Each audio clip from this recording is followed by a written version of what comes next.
UAPs has been shrouded in secrecy, stigma, and in some cases, outright dismissal. Today, I want to state clearly that this is not science fiction or creating speculation. This is about national security, government accountability, and the American people's right to the truth.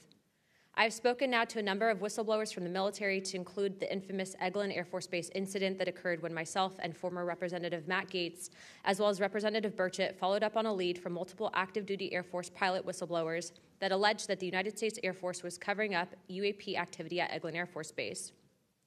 We have heard from a number of whistleblowers, specifically military pilots, that the reason for not coming forward publicly is out of fear that speaking out would cost them their flight status and potentially their careers. This is unacceptable.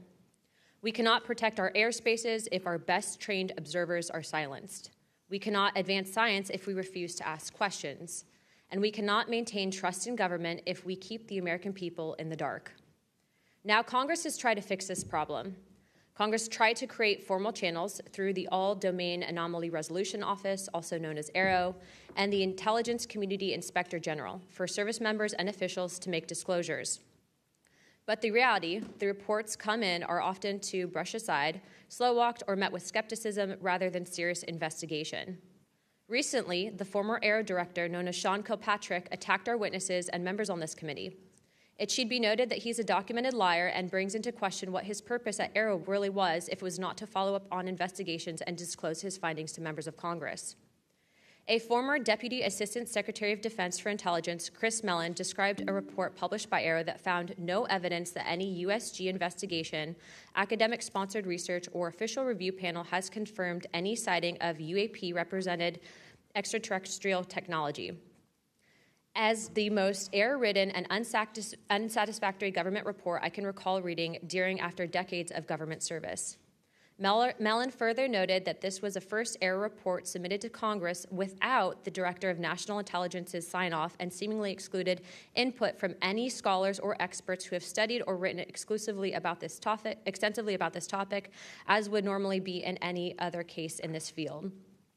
Mellon determined that this report failed to fulfill the congressional mandate under which it was required, omitted entire agencies with known investigations or activities related to UAPs, and omitted any discussion of efforts to hide classified or unclassified information about UAP. Such efforts were unaddressed by the report, despite the existence of agency records and investigations concurring with them, including those at U.S. Customs and Border Protection.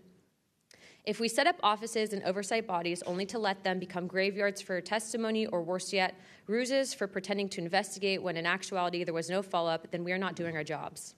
In recent months, Congress has also been presented with evidence that points to technologies that, to our knowledge, are beyond our current capabilities. It is our duty as elected representatives to follow the facts wherever they lead and to ensure that those facts are not buried under classification stamps or bureaucratic excuses. Let me be clear, whether UAPs represent adversarial technology, natural phenomena, or something beyond current human understanding, Congress has a responsibility to investigate. If these objects are foreign in origin, then they pose a direct threat to our national security. And if they represent something unknown, they demand rigorous scientific inquiry, not ridicule, not secrecy, and not silence. The stakes are very high.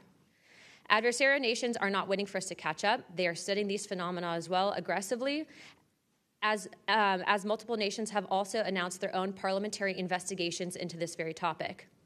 If we are to continue to hide information from ourselves, we risk strategic surprise. If we continue to ignore our pilots and service members, as well as countless government whistleblowers, we risk losing their trust. And if we continue to shield the truth from the public, we risk eroding the very foundation of democratic accountability. This is why this hearing matters. This is not about fueling speculation. This is about demanding the basic transparency from the Department of Defense and the intelligence community and other military contractors. It is about asking the questions every American has the right to ask. What do we know? What don't we know? And why in a free society are we being told so little? A major barrier to this committee's inquiry into UAPs has been the lack of cooperation and transparency from the Department of Defense and the intelligence community. In preparation for previous UAP hearings, the committee repeatedly asked the Department of Defense to allow members to view videos and files related to UAP incidences. Unfortunately, the Department of Defense notified the committee staff that due to the department's Special Access Program rules, only members of the House Armed Services Committee, as well as the Defense Subcommittee on House Appropriations, also known as HAC-D, were allowed to be read in onto such programs. For a non-committee member to be allowed to view these documents and videos, individual members must be approved by the chairman and ranking member of both HASC and HAC-D. Independent SAP oversight has presented a consistent problem for Congress, as well as program budgets are classified. Additionally, oversight reporting to Congress is classified and only provided to the authorizing and appropriations committees of jurisdiction. The American people are not fragile. They do not need to be shielded like children from reality. What they cannot tolerate and what they will not forgive is a government that withholds the truth and punishes those who dare to speak up. I want to close with this. Future generations will look back at this moment and ask what we did when presented with the unknown. Did we look away, embarrassed or afraid, or did we pursue the truth with courage? I intend to be on the side of truth, transparency, and accountability, and I hope my colleagues on this task force will be able to do the same. To quote a few elected officials, Senator Schumer has stated, multiple credible sources allege a constitutional crisis over UFOs. Senator Rounds has stated that these are brilliant individuals and they are not making this stuff up. And our current Secretary of State, Marco Rubio, has stated very high clearances and high positions within our government in regards to these whistleblowers. Senator McConnell also described these whistleblowers as sane and credible. And the witnesses today are not alone. In fact, they're far from it. In fact, 34 senior military, government, and intelligence officials have broken their silence. This includes now Secretary of State Marco Rubio, Senator Rounds, Senator Gillibrand, General Jim Clapper, the former director of the government's UAP task force, the former head of aviation security for the White House National Security Council, the former Secretary of Defense, and many more. Again, to quote Secretary of State Rubio in an upcoming documentary known as The Age of Disclosure, even presidents have been operating on a need-to-know basis that begins to spin out of control. And to quote Senator Gillibrand, who also went public in this documentary, it's not acceptable to have secret parts of this government that no one ever sees. It's time for the fundamental truths of UAP to be revealed to our nation's leaders and the public. It's time for the U.S. government to exercise transparency. And with that, I yield to Ranking Member Crockett for the opening statement. Thank you so much, Madam Chair. At a time of increasing distrust in government, it is important for Congress to take action to restore the government's credibility. Bringing transparency to an issue of great public interest is a step toward doing just that. So I thank Chairwoman Luna for calling this bipartisan hearing to discuss Unidentified Anomalous Phenomena, or UAP, which is today's term for what was commonly known as UFOs, unidentified flying objects. And while some people think of flying saucers when they hear these terms, it is vital that we focus on the real-world impact of UAPs on critical infrastructure, civilian safety, and national security. There is good reason to believe that most UAPs have origins far closer to home. Currently, NASA has not found any evidence that any UAPs have an extraterrestrial origin. Our adversaries are working to develop new capabilities to gain military advantages, and those efforts are likely explanation for the mysteries that we have observed. Nevertheless, the federal government has a responsibility to the American people to investigate and provide transparent disclosures about every incident. The federal government is equally obligated to protect those who report what they've seen, especially to commanding officers and supervisors. And Congress should do everything in its power to protect whistleblowers and conduct oversight of agencies that are failing to provide that protection. Democracy depends on transparency, and transparency often relies on the courage of individuals willing to risk their careers, reputations, and in some cases, their personal safety to tell the truth. So I look forward to hearing from the witnesses today. We should welcome their accounts and acknowledge the bravery they have shown to come before us. We must ensure that all whistleblowers feel that they can come to Congress to tell their stories without fear of retaliation or professional consequences. We need transparency not just to make better policy, but also to ensure that information flows between all those who need it. There are too many tragic examples in our history where information lapses and a lack of cross-agency coordination led to disaster. Just this year, failure to communicate between FAA and the Department of Defense led to tragedy over the Potomac. The Biden-Harris administration sought to eliminate some of these lapses when it established the All-Domain Anomaly Resolution Office at the Department of Defense.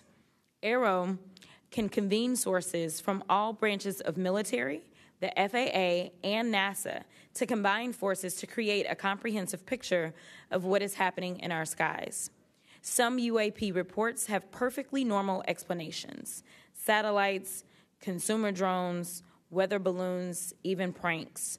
But we need to track down each and every single UAP. The United States has millions of eyes in the sky, both electronic and human. But only the combination of civilian, commercial, and military sources can begin to create a complete picture. So we need to ensure that people can come forward and report what they have seen to the relevant authorities, and they have to have the right to do so without fear of retaliation. This country has a history of dedicated public servants standing up for what is right, even in the face of potential consequences. From the Pentagon Papers to Watergate to torture programs, whistleblowers have not only informed the public but also empowered Congress to fulfill its constitutional duty of oversight. Past Congresses have written laws to grant legal protection for whistleblowers, and it is up to us to work responsibly with all sources to hold the executive branch accountable. We are here today to listen to the stories of those who have witnessed events of interest to the American people, and to support the policies that cultivate an environment that welcomes and protects whistleblowers. I hope this hearing will be an example of the respect and protection whistleblowers deserve and the importance of conducting oversight of the federal government. I yield back. I am pleased to welcome the panel of witnesses for today's hearing. I'd first like to welcome Mr. Jeffrey Nuccetelli. He's a United States Air Force veteran and a career federal employee with more than 20 years of experience in national security, law enforcement, and public administration. Next, we have Mr. Alexandro Wiggins. Mr. Wiggins is currently serving as a Senior Chief Operations Specialist in the United States Navy. Mr. Wiggins is testifying in his personal capacity today and not on behalf of the United States Navy. Next, I would like to recognize the gentlewoman from Nevada, Representative Titus. Thank you very much, Madam Chairman, ranking members, for allowing me to sit with you on this panel today. I'm honored to be able to introduce a witness here who is from my district, George Knapp, who has been the definitive expert and reporter on this topic that you're exploring today, UAPs or UFOs. George is a longtime friend, I'll say that up front, but a very respected journalist and a recognized expert in this field nationally and internationally. Just a little something about George. He came to Las Vegas in 1979 and joined KLS television station as a general assignment reporter in 1981. Since 1995, he's been the chief investigative reporter for that channel. He also hosts a national radio show you can listen to on Coast to Coast AM, which covers many of the paranormal topics that y'all are discussing. Over the years, George has been, as I said, recognized for his work. He's been honored with the Peabody Award, the DuPont Award, the Edward Murrow Award, and 27 different regional Emmys for his investigative reporting. Indeed, he has told Nevada's story with clarity, with objectivity, and with integrity. So I know that his testimony today is going to be of great interest and value to this committee. So thank you very much. Next, we have Mr. Dylan Borland. Mr. Borland is a United States Air Force veteran and has a long career in federal service. And finally, I'd like to introduce Mr. Joe Spielberger, a senior policy counsel at the Project of Government Oversight. Pursuant to Committee Rule 9G, the witnesses will please stand and raise their right hand.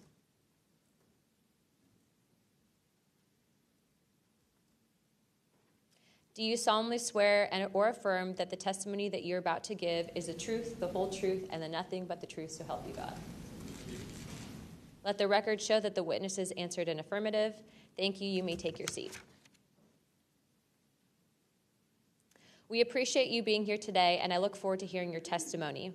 Let me remind the witnesses that we have read your written statements, and it will appear in full in the hearing record.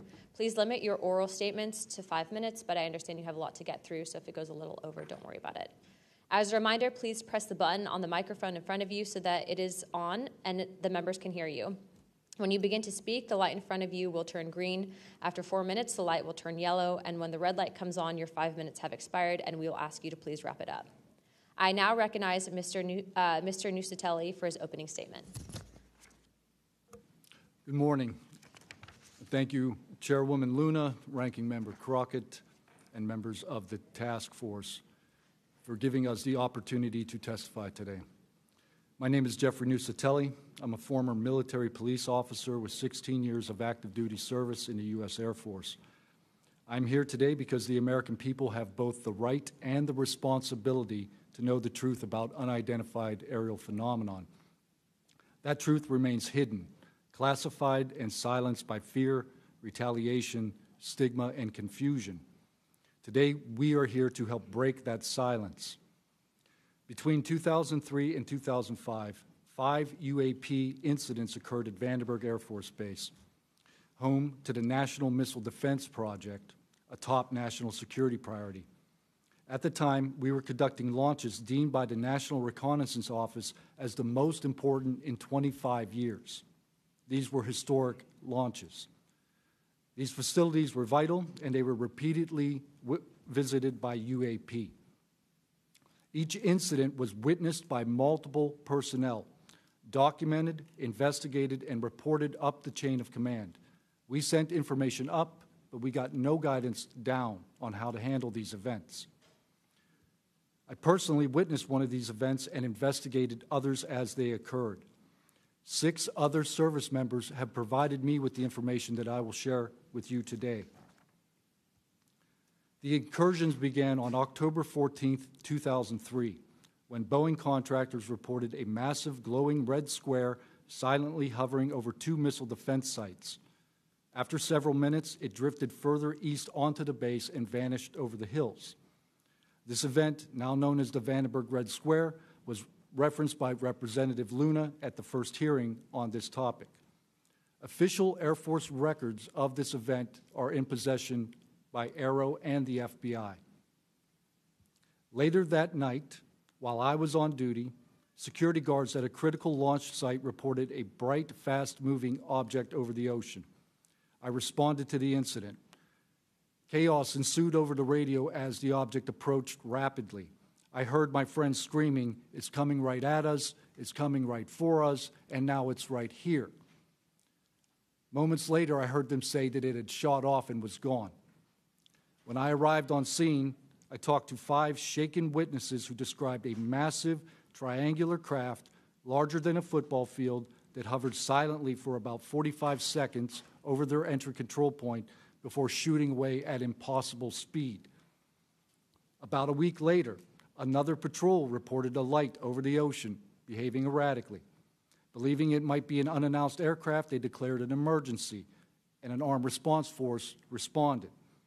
Before the forces could arrive, the object descended and either landed or hovered on our flight line and then took off again at impossible speed.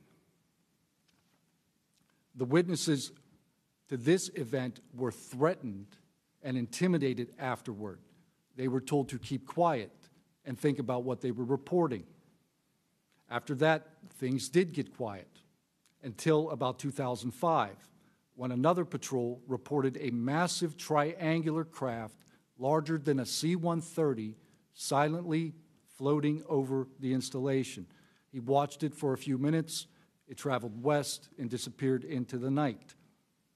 And then I had my own encounter, again in 2005. I was off duty, sitting in my backyard with 2 other police officers when we noticed what first appeared to be a satellite in orbit, but it wasn't acting like a satellite. The light was strange, it was pulsing, and then it started to maneuver. It dropped in elevation. At times it would vanish from view and reappear in a different location in the sky, and eventually it reappeared 200 feet over my house. It was a 30-foot diameter sphere of light. My friends and I watched it for a moment, and then it gently accelerated and traveled up and disappeared into the stars. These events profoundly changed my life and the lives of my friends. We stand at a pivotal moment in history. The question is no longer whether these events are real, but whether we have the courage to face them. True leadership requires vision, a willingness to confront the unknown with transparency and resolve. So I ask the Congress to help we, the people, enact this vision. There are 3 goals: fund independent research and treat UAP study with the same seriousness as we would any other scientific field. 2, end secrecy and overclassification. Transparency is the foundation of truth. Without it, witnesses like us are dismissed. 3, protect the witnesses. Many stay silent out of fear for their careers, reputations, and the safety of their families. Protect them, and you will embolden others to join this cause. These phenomena challenge our deepest assumptions about reality, consciousness, and our place in the universe. Exploring them can unlock transformative breakthroughs in technology, biology, and human understanding. Let this be the moment when America chooses courage over fear, transparency over secrecy, and progress over stagnation. Let's show the world that our nation leads not only through strength, but through fearless pursuit of the truth. Thank you. Thank you, Mr. Nuccetelli.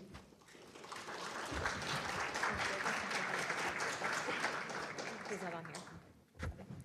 I now recognize Chief Wiggins for his opening statement.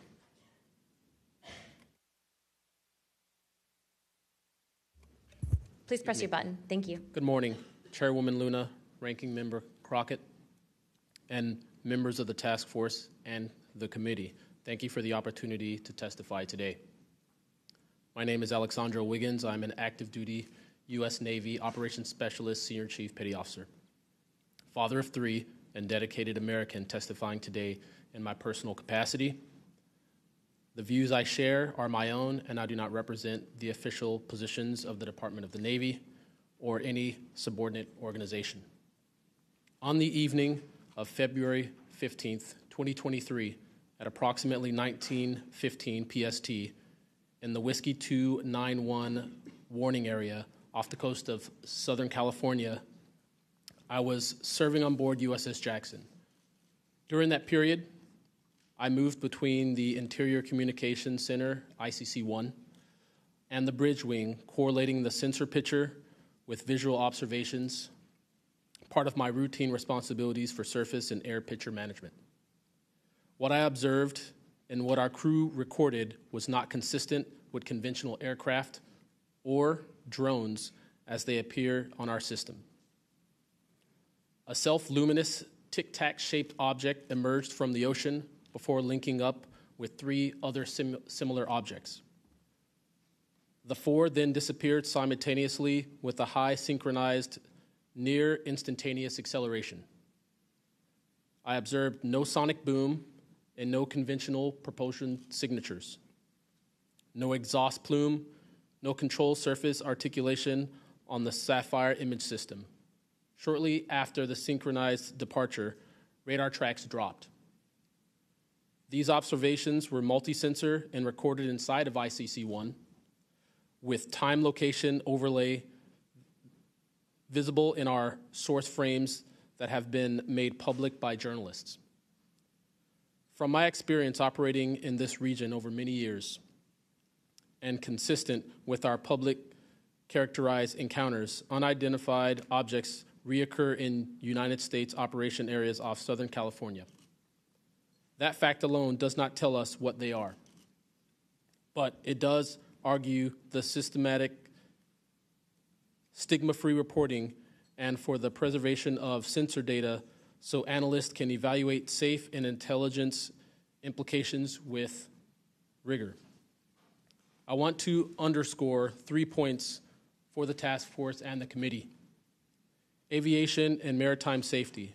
When crews and watchstanders observe objects that maneuver or accelerate in ways that does not match known profiles and do so near our ships and aircraft, that is, first and foremost, a safety issue. Standardized checklists and training should ensure we capture the best possible sensor data in real time, including IR settings, slant range estimates, and bearing and range altitude snapshots, and immediate chain of custody for any recordings. Reporting without stigma, protection without retribution. Sailors need to know that reporting UAP encounters will not harm their careers.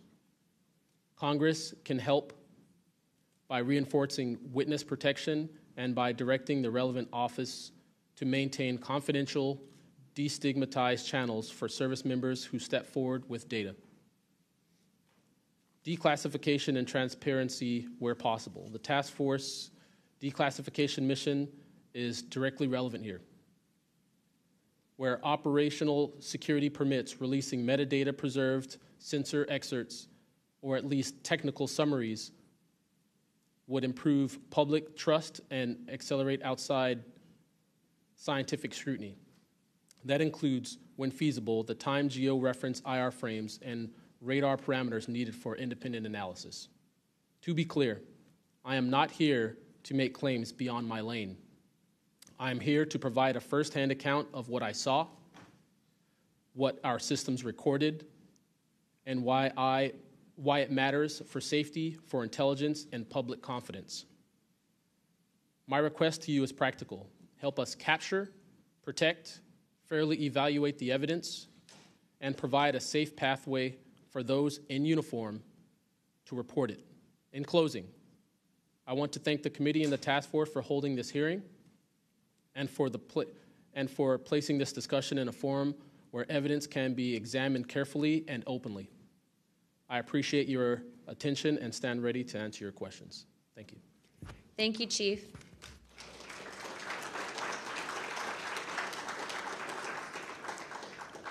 I now recognize Mr. Knapp for his opening statement. Good morning, Chairwoman Luna, Ranking Member, Ms. Crockett, and members of the task force. And Dina Titus, I just knew we were going to get you involved in this topic at one point. Great to see you here. I'm George Knapp, Chief Investigative Reporter at KLAS-TV in Las Vegas. I began my pursuit of this weird mystery way back in 1987, and for 38 years, I've always approached this as a news story. It's not a matter of faith or belief. To me, it's a story, and it's an important one. I'm proud to be here alongside these witnesses today, men who have seen strange things and stepped forward to tell the world about it. Whistleblowers and witnesses who step up are routinely insulted, belittled, or worse. They risk their reputations, their careers, their clearances, their livelihoods, and sometimes much more than that, even their freedom. I know that one of the goals of the task force here is to figure out ways to protect whistleblowers and witnesses, and it's a tall order because so many of the things that happen to witnesses like these are extra-legal. They're carried out by persons unknown, as Mr. Dave Grush, sitting up at the top of the room, knows all too well, including events in recent days that have happened to him. I want to share a couple of things that I've learned along the way on this long journey, and I submitted most of that in written form because I estimate that my statement here today would take about 4.5 hours, so I'm going to try to jump over and touch on the more important salient points. I submitted a detailed written statement for the record, and we'll go into a lot of that here, but the public has been told over and over since the late 40s, there's nothing to worry about here. These mysterious craft seen by millions of people in the skies, in the oceans, over the land are not real. They're not a threat. The witnesses are wrong. They're crackpots. Don't believe it. That changed for me. What got me hooked is the paper trail. Documents that were squeezed out of the U.S. government after the FOIA, Freedom of Information Act, became the law of the land. And those documents paint a much different picture than what the public, the press, and Congress have been told over many years. The documents from military and intelligence personnel behind closed doors admit that, quote, these things are real. They're not fictitious. They can fly in formation. They're evasive, and they outperform any aircraft known to exist, including ours. The public, of course, as I said, has been told something much different. Back in 1989, I reported about a guy named Bob Lazar, who claimed that he worked at a facility dubbed S4 out in the Nevada desert, very near to Area 51. He said he was part of a reverse engineering program. He said there are alien craft that will be taken apart to figure out how they operated out there, and that was a pretty tall order. I had clearly taken a dive into the deep end of the pool there. But in the years since then, I've interviewed dozens of other people, and I've detailed what their testimony has been in the written statement. They include Senator Harry Reid, Senator Howard Cannon, also of Nevada, a guy named Al O'Donnell, who was the first general manager of EG&G in Nevada, which managed the Nevada test site, which blew up hundreds of nuclear weapons. There's a guy named Dr. James Lakatsky, who was a career scientist with the Defense Intelligence Agency, who was the guy who initiated a program called OSAP, Advanced Aerospace Weapons Systems Application Program, which is, as far as we know, the largest acknowledged UFO program ever funded by the U.S. government, which put together an amazing pile of information that members of this committee and the world, most of which they have never seen. The DIA still hasn't released 95% of what was prepared by that program at a cost of millions and millions of dollars. The one name I do want to bring up in this session, though, is Robert Bigelow. So looking into the idea of crash retrievals and reverse engineering, while OSAP, that program, was active, the DIA's contractor, Robert Bigelow of Las Vegas, made a bold attempt to acquire physical proof of UFO crashes. It's been widely reported and suspected that Lockheed Martin is one of the contractors, the defense contractors, that has held this stuff, stored it away in secrecy, and tried to figure out how it works. I have confirmed on the record that Robert Bigelow and a trusted colleague from OSAP met with and negotiated with senior executives at Lockheed Martin and hammered out a deal wherein Bigelow's company, Bass, would receive a quantity of unusual material that had been stashed away and protected at a facility in California. That material was not made here. I want to move on now to the Russia files, because that was going to be sort of the central impetus of what I was going to talk to you about today. Back in the early 90s, I got into Russia, met with a number of their defense officials, Ministry of Defense and others, who confirmed for me that Russia had been doing the same thing that the United States had been doing, that is, secretly studying UFOs while publicly saying something completely different. The documents and interviews that I obtained and have now shared with this task force show that the USSR launched what is almost certainly the largest UFO UAP investigation in the world. The first phase of that was an order was sent out to the entire USSR military empire that every unit, you see anything strange in the sky, a craft, an orb, something unusual, you had to gather all the evidence, collect testimony from the witnesses, look for physical evidence, and all of that information went into one program at the Ministry of Defense. Thousands and thousands of these reports came in. A lot of them were first routed to the KGB, but then back to another program that came after this collection effort called Thread 3. And Thread 3 was an analysis program. We have provided to the committee the documents of what they were trying to do, and essentially they were trying to build their own UFOs. They were using the information from their observations and studies to try to figure out that technology. The guy who was in charge of that program, Colonel Boris Sokolov, told me that their goal was to basically develop technology that would be superior to anything we had, based on what they learned from UFOs. Mr. Knapp, just in the name of time, Sure. To my understanding, did you have anything you wanted to submit for Congress to see in this committee? I have submitted those documents. Would you like to play any videos? Do you have a video that you would like to play? I don't think it's for me to play. No, that was for Alexander. Yeah, Alexander's video. Okay. You could play it. He could narrate it. Okay. We can, in the name of showing that video to everyone on task force, we'd like to play that video at this time. Sure.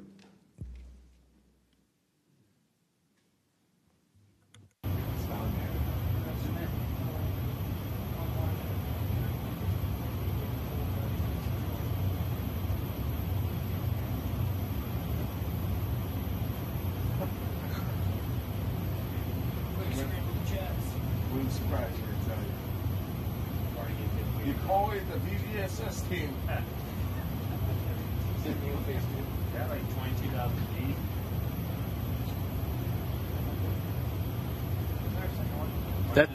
That shit took off earlier.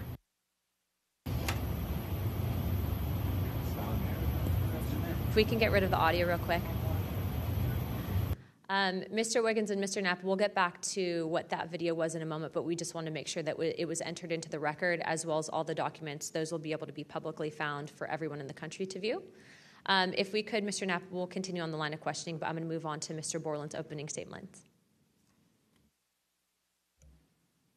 Good morning, members of the task force and the committee. I would like to express my gratitude for being invited to testify to the current task force created under the People's Chamber and the American public. As an American citizen, veteran, and intelligence community professional, it is an honor and a privilege to serve under oath before you on behalf of our country. I speak for myself and no former agency or company I have been previously affiliated with. My name is Dylan Borland, a former 1N1 geospatial intelligence specialist for the United States Air Force in an active duty enlisted capacity from 2010 to 2013. I've also been employed with BAE Systems and Intrepid Solutions as a senior analyst, expert in analyzing video, radar, and advanced electro-optical imagery for official identification of aerial order of battle as well as naval and ground order of battle. I'm a federal whistleblower, having testified to both the ICIG and ARROW with direct firsthand knowledge of and experience with craft and technologies that are not ours and are reportedly operating without congressional oversight.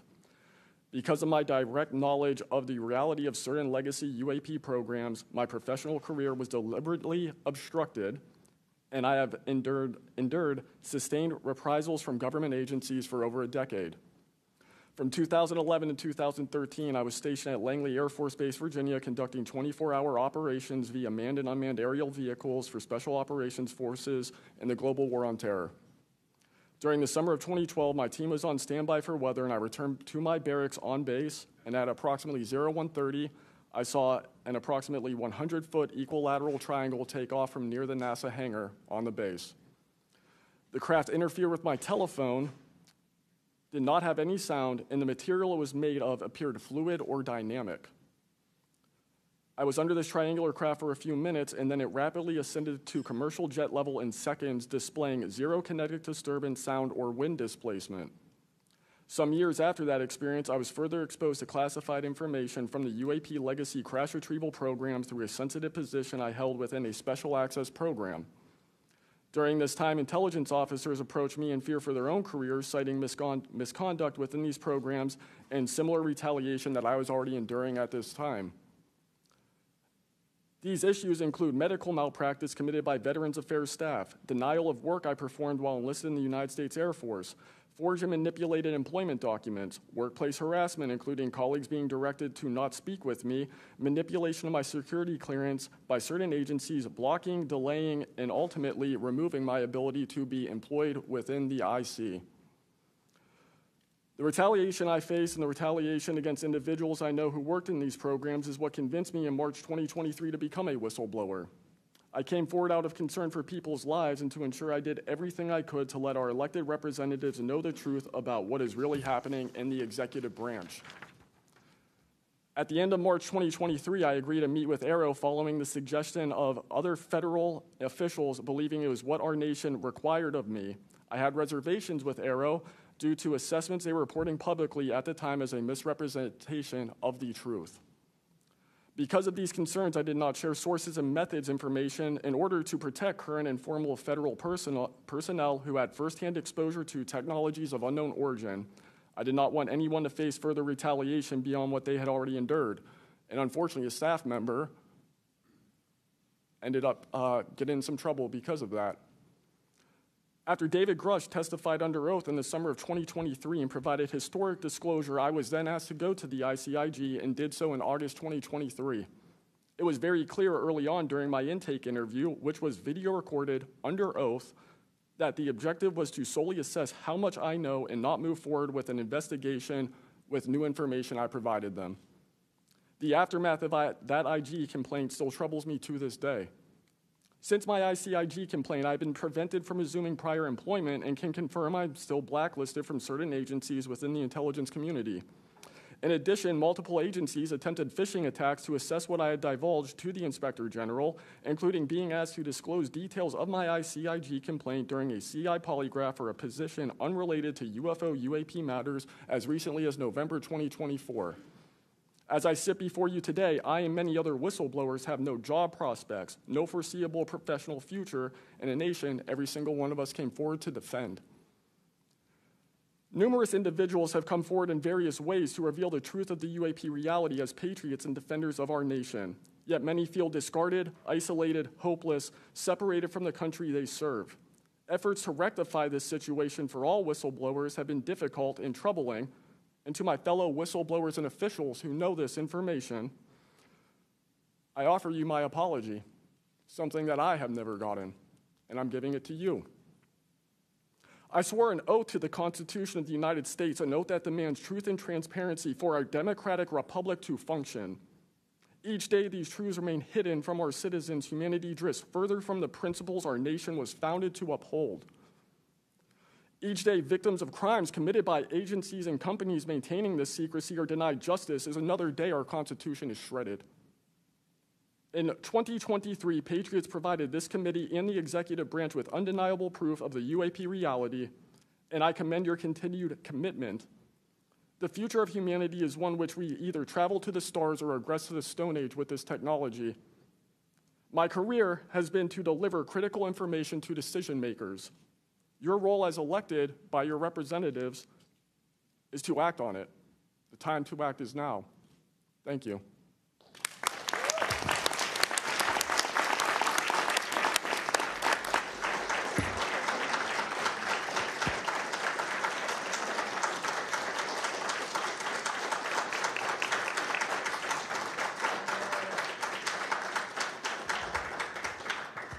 Mr. Borland, thank you for your service to our country, and we appreciate you. And we are sorry about how you've been treated, and we will make sure that we try to rectify that situation.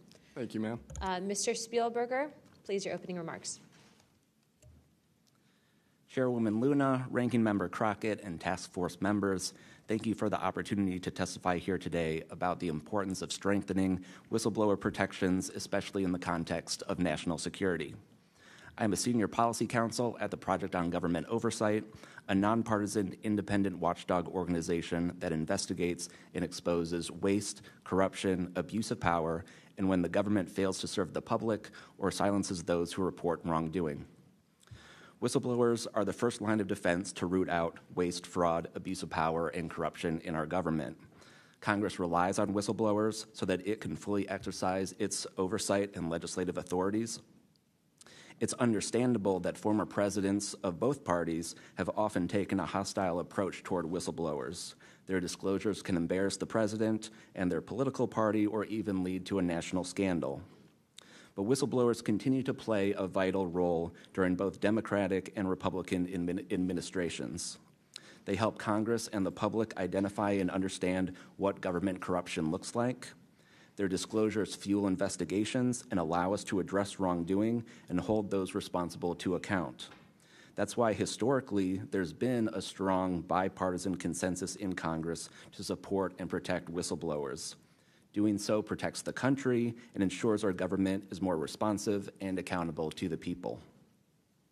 National security whistleblowing in particular is a tradition going back to the founding of our country, and over time, national security whistleblowers and their disclosures have impacted some of the most fundamental issues and questions about how we wish to be governed and how our government can better serve its people. From the role the U.S. plays around the world to holding powerful actors accountable, government ethics and transparency, human rights and civil liberties, executive branch authority, First Amendment freedoms of speech and dissent, freedom of the press, and the public's interest and right to know. Despite this invaluable public service, blowing the whistle comes at great personal risk. Whistleblowers risk losing their jobs, careers, livelihoods, and reputations. They can face retaliatory investigations, lawsuits, and even serious criminal charges. And they can endure deep mental, emotional, and psychological harm. All of that risk to speak the truth, to ensure that agencies fulfill their core missions, and that they serve the best interests of the people.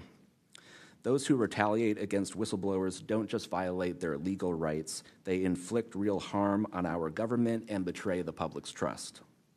Targeting whistleblowers instead of the corruption they expose wastes agency resources and further allows that corruption to continue unaddressed. It can instill a chilling effect across an agency, fostering a climate of fear and distrust, quieting dissent and free speech, and deterring potential whistleblowers from coming forward in the future. Whistleblowers are often some of the most dedicated and principled public servants we have because of their willingness to put themselves on the line to do what's right. And Congress has historically supported them, again, on a bipartisan basis, but unfortunately, whistleblowing has increasingly become more politicized, with support for whistleblowers often hinging on which party is in power and which party is politically inconvenienced by the misconduct being exposed. But to be clear, targeting whistleblowers individually risks undermining whistleblowing, period. POGO advises members of Congress on both sides of the aisle to focus on the evidence, not the individual.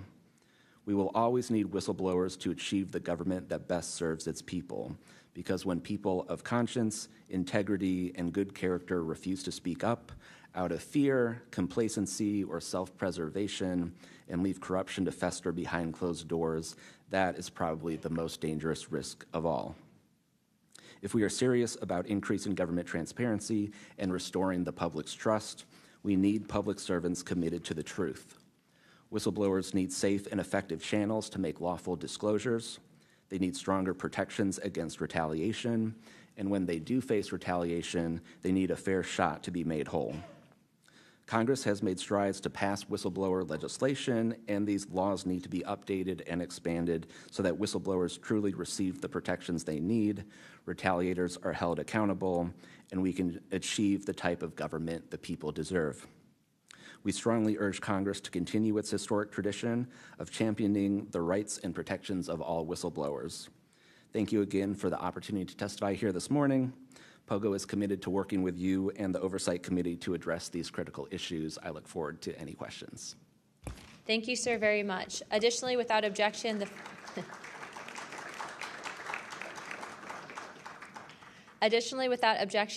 following members are waived onto the task force for the purpose of questioning witnesses at today's hearing: Representative Perry of Pennsylvania and Representative Grothman of Wisconsin. Sorry, no, Representative Biggs from Arizona. I already got you, but yeah, we're good. Without objection, so ordered. I now recognize myself for 5 minutes of questioning.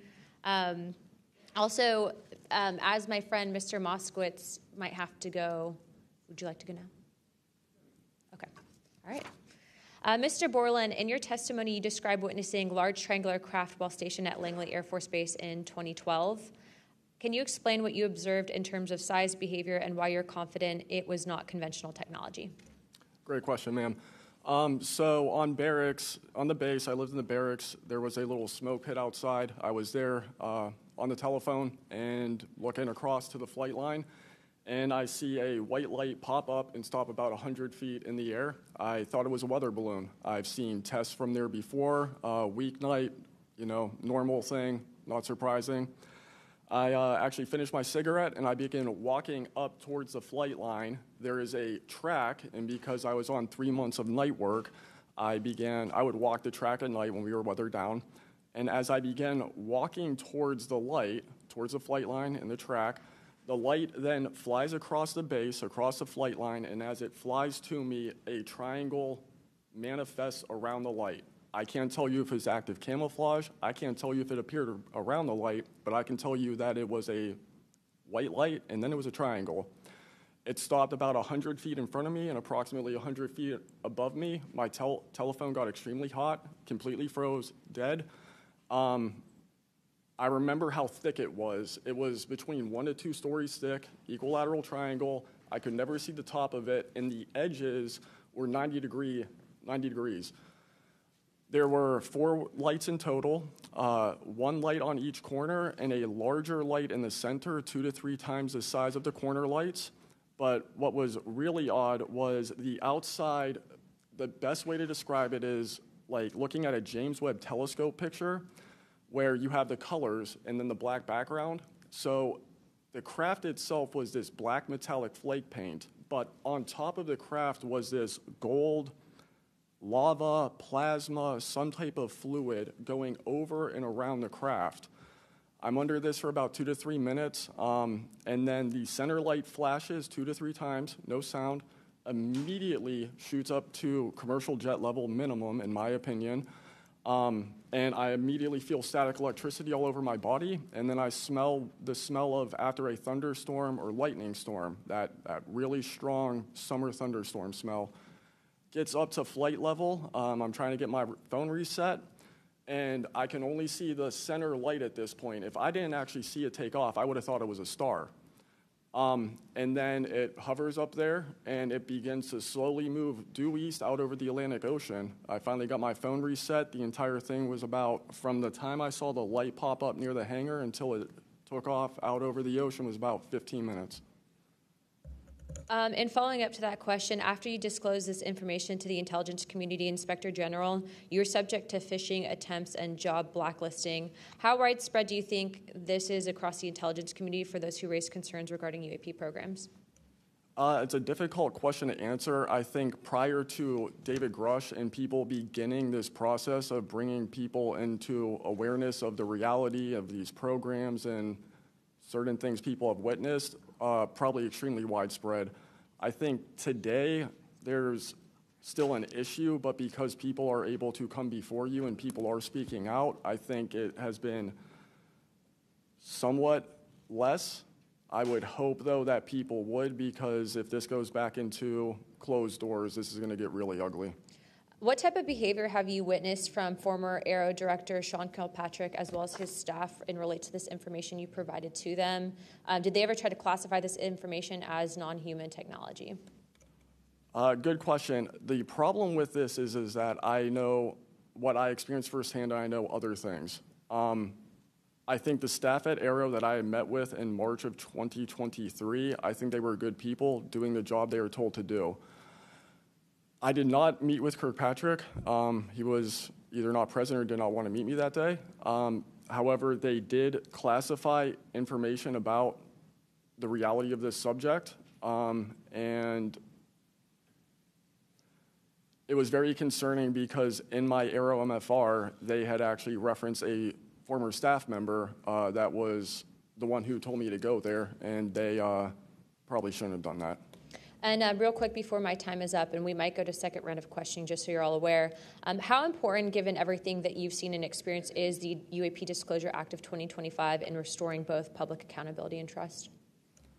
I think very important. I would hope, though, that the 7-year window could be shrunk, my opinion, but very important. The truth needs to be known. Thank you very much. I now recognize Jared Moskowitz of Florida. Thank you, Madam Chairwoman. Thank you for allowing me to wave on to the committee. I remember, the last committee when we had a bunch of former military personnel folks that either served on bases, were pilots, or were in different programs experiencing knowledge. It made me recognize that the narrative has changed, right? It's politically convenient for the government if you all weren't military folks in suits. It would be much better if you pulled up in Winnebagos and were wearing hats. And so the picture of this, because that's important for the American people and how you tell a story, what the message looks like, and who the messenger is. So this is now the second or third committee where we have former military folks with impeccable records, with information and knowledge. And it's definitely clear on a bipartisan basis that we have to protect our whistleblowers. There's no doubt. And in a day in which it's really hard to tell what's true or not from a political standpoint. And so I don't really know what is true. I don't know on this subject. But I do know when we're being lied to. And we are definitely being lied to. There's just no doubt about that. Mr. Wiggins, I want to talk to you. I find your background and testimony compelling. When you first saw what you were looking at, what were your first thoughts? My first thoughts were, I think everything that I was told and taught as a kid and as growing adult no longer was applicable. If I'm able to see something that I thought defies gravity in such a way, then what else could be possible? That was my first thought. So did you think what you were looking at was a weapons program that you were unaware of, or did you think what you were looking at was obviously some extraterrestrial piece of technology? Neither one of those crossed my mind. It was just... How about now? What do you think it is now? I'm not the expert. I think it... I want to be as skeptical as everyone else and just hope to know the information. Anyone in the U.S. government tell you what you were looking at to try to dissuade you from what you thought it was? No. So no one was like, oh, there was some anomaly with the technology. No one from the government did that? No one. How do you think you were treated when you reported this information or have talked about, the Tic Tac video is well out there. It's well reported. How were you treated? I've had no pushback at all. I haven't had anyone reach out to me or try to, dissuade me in either direction, militarily speaking. So I was treated fair, and I appreciate the Navy itself with assisting me with coming here to being able to testify. That's good. So what do you think the American people should take away from watching your video, right? Because when we watch it, obviously, right, we've never seen anything like that. It defies what we know to be technologically possible. What are we supposed to think? Someone's lying about something. Someone's hiding something, right? That's not normal, what you looked at. I think what the American people should think when seeing that video, along with others before me, is that there is something out there, and we should know as the people what it is. Right, and so let's eliminate possibilities. So they didn't come to you and say there was a technological error with what you were looking at. So we put that aside, right? They didn't say it was broken. So we look at that and we see something. So it's either a weapons program being reverse engineered by our governments or other governments, or it's nobody's government, and it's not from here. Those are it. You agree with that assessment? I agree. One or the other. Mr. Borland, when you first experienced what you were looking at, what did you do next? Like, what was your next step after it had passed and you were done? I actually kind of laughed to myself and said, okay, so this exists as well. Worked in enough programs, been exposed to enough that I was like, okay, so this is a real thing. I went back, walked the track, talked with a couple of my friends about it. I did talk with some of my coworkers, one in particular, which I thought was a joke, and it definitely wasn't, was like, you probably should never say this to anybody. And then what happened to me happened, so. What about you, Mr., how do you pronounce your last name? Nuccetelli. Nuccetelli. And sorry, I know I'm running out of time, Madam Chairwoman. So, obviously, your incident happened well before we could record things on cell phones and things of that nature, right? What did you do when you first experienced? Because what you saw, right? You saw it happen, like right out of your base. Correct. So tell me what you did after you saw that. What was like your next move? And I want to hear what your experience was. My next move, I went into my house after it left. I made sure no one had been abducted, and I picked up the landline. I called the Security Forces Command Center. I reported it. I requested that they give me a call back and make notifications up the chain of command. I got a call back in about 15 minutes. They reported that the weather station reported no balloons or aircraft, nothing on radar, no aircraft inbound or outbound. So I got that notification. And then within the following day or two, me and the other witnesses wrote statements. We prepared a report, and then we filed all that information. Madam Chairman, thank you for your indulgence in my questioning, and thank you for continuing to lead on this subject. What do you and your friends think about it today? You all have talked about it. Yeah. I mean, so what do you think about your experience as a collective group? That'll be my last question, Madam Chairwoman. I mean, we've been talking about this for 20 years. We don't know what we saw. What we saw changed our lives in the way we think about everything. It was incredibly profound. The object I saw, I don't even know if it was an object. It was a light. It was an orb. It didn't look like a craft, but it did look solid. And that's what we talk about. We noticed the object, and this was a pattern across all the encounters. Someone would see a light. They would pay attention to the light. And then the object responds. It performs for you. And then they come down and they investigate you. So it's almost like they're curious. So that's the thing we primarily talk about. Why did it come after we noticed it? Maybe it noticed us after we noticed it. You're welcome. I now recognize Representative Mace for 5 minutes. Thank you, Madam Chair, and I want to thank all of our witnesses for being here today. Mr. Borland, I'd like to start with you and ask a few questions. Were there any other witnesses when you saw the equilateral triangle? Were there other witnesses that saw the same thing? Not to my knowledge, ma'am. At that point, the only people that would be awake is those of us that were doing operations for the GWAT and then security forces. So not to my knowledge. And do you think that, in your opinion, that the equilateral triangle was the U.S. government's technology? I did once upon a time, but knowing what I know now, I'll have to answer that question in a skiff probably. Well, my next question is, you teased us, so knowing what you know now means what? I know enough to know that if you want an answer to that question, go to ARROW. They have the answer. Do you think it was a foreign government? I do not, no. And ARROW is supposed to be disclosing. The last time I was in a skiff with ARROW, they said they were going to be doing disclosures. Had they been doing much of that? I don't have an answer to you you. I don't know. I know what ARROW reports publicly, and I know what I've been through. Yeah. And some of this stuff can be, I think, debunked, right? Sometimes there are weather balloons that look kind of a little funky, or drones or whatever, depending on the angle, direction, speed, et cetera. Are you scared for your safety? That's a complicated question. So being here today, if I say the wrong word, technically I can be charged with espionage. Espionage is a death penalty. Whistleblowers have faced it. John Kiriakou, for example. I am not scared for my physical safety in the sense of an agency or company coming to kill me, but I have no job. My career has been tarnished.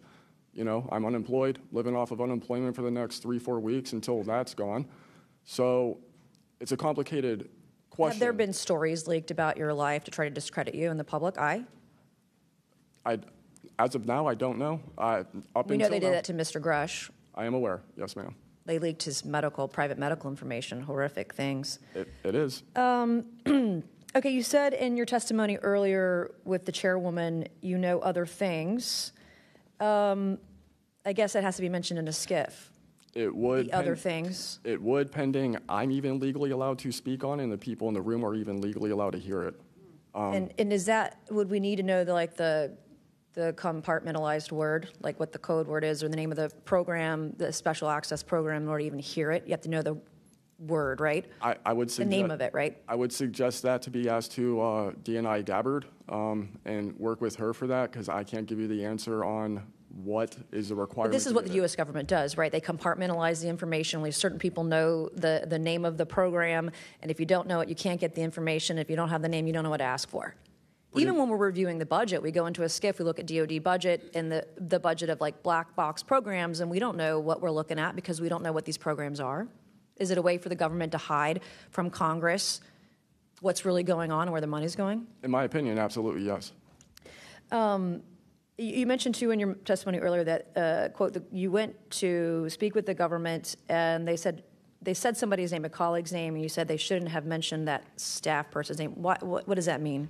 A Senate staffer who is the one who helped me get to ARROW recommended me I go there, gave me the email and the phone number because I could not find that information at all at the time. In fact, I believe you guys have talked about how ARROW didn't even have a website for quite a period of time. We were told they were going to do disclosures, both what they've debunked, because some of it can be debunked, and then what they haven't been able to debunk. And to my knowledge, it hasn't been a thing. I only have 1 minute left, so Mr. Knapp, we are definitely going to watch every documentary. You guys have you and Jeremy have done a terrific job. I usually have more questions than I have answers. I think we all do, and you guys are doing a terrific job to bring information to the public. Do you think that any of this is a psyop by the U.S. government? Entirely possible. I mean, our government and other governments have admitted that they've tried to use UFOs to cover secret projects, but I think they also do some reverse engineering of those claims. So years after people start seeing UFOs over Area 51, for example, they come up with the story, oh yeah, that was, we planted that story. So I read in a major newspaper just a couple of weeks ago, they planted this story. An Air Force colonel went out into the desert, went to a bar at Rachel, and gave them some fake UFO photos, and that's how the whole story about Area 51 started, which is preposterous. Yeah, and I didn't even get to the crash retrieval program stuff yet, Ms. Chairwoman. There's just so much. Okay, thank you so much for your time today. I wish we had more time. Thank you, Madam Chair.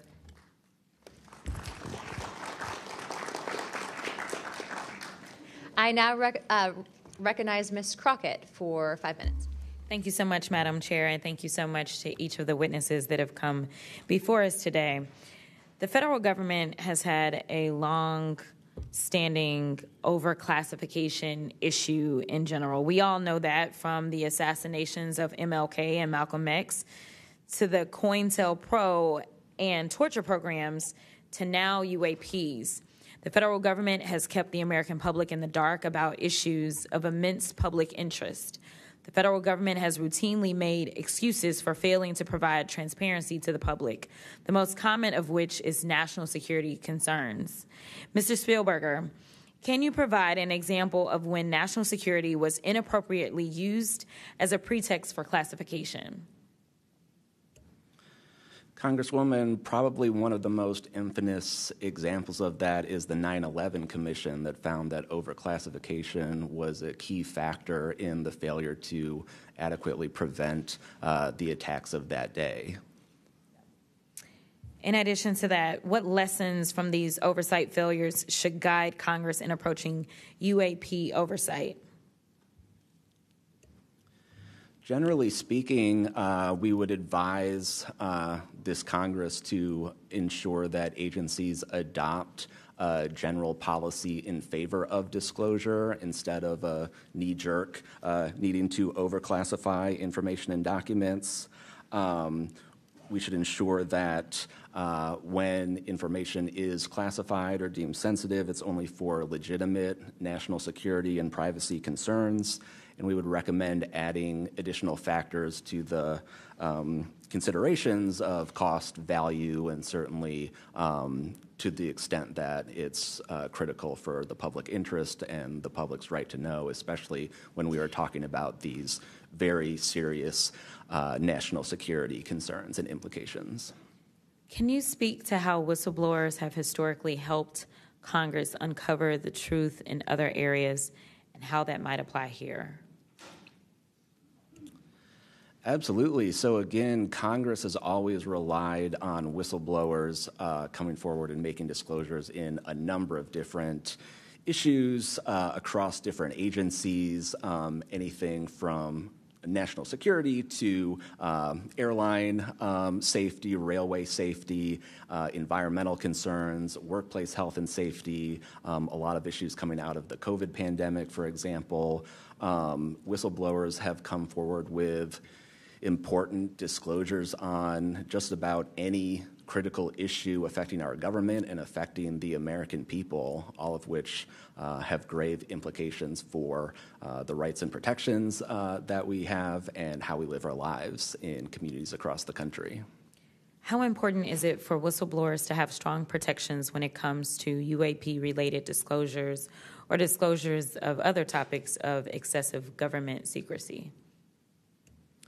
It's absolutely vital. This has been one of the disappointing failures of doing this work, of advocating for stronger whistleblower protections. We recognize the invaluable public service that brave whistleblowers play in coming forward, again, taking all of these risks that we've heard about just to speak the truth, to get important information out in the public consciousness, but they can only do so when we have safe and secure channels for reporting, when there is trust in the independence of agency watchdogs like inspectors general, like the Office of Special Counsel, like the Merit Systems Protection Board that play critical roles in investigating whistleblower disclosures and enforcing the protections of whistleblowers.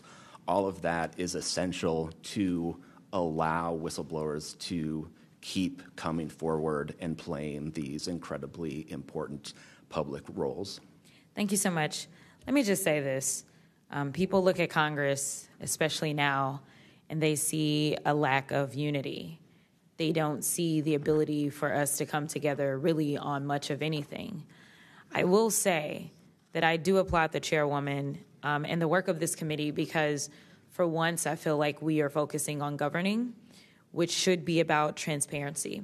The reality is that we cause more harm than good when we allow a lack of transparency to fester. It allows for all types of conspiracy theories instead of us actually making the investments that we need to make to get the information and actually provide it to the American people. The reason that I wanted to focus on making sure that we answer some questions specifically around the protections of those that are willing to come forward is because the only way that we can make this government actually work for all of us is if no matter where you are in this federal government, you feel as if you are safe when you come forward with information of any issue. And so I do want to thank you for all of your stories. The reality is that we only get 5 minutes, and the vast majority of everything that you have to say cannot be contextualized within 5 minutes. But I know that my colleagues are going to get to kind of pulling some more of that out. But again, I really just want to thank you for your courage in this moment, and thank you for your service to our country.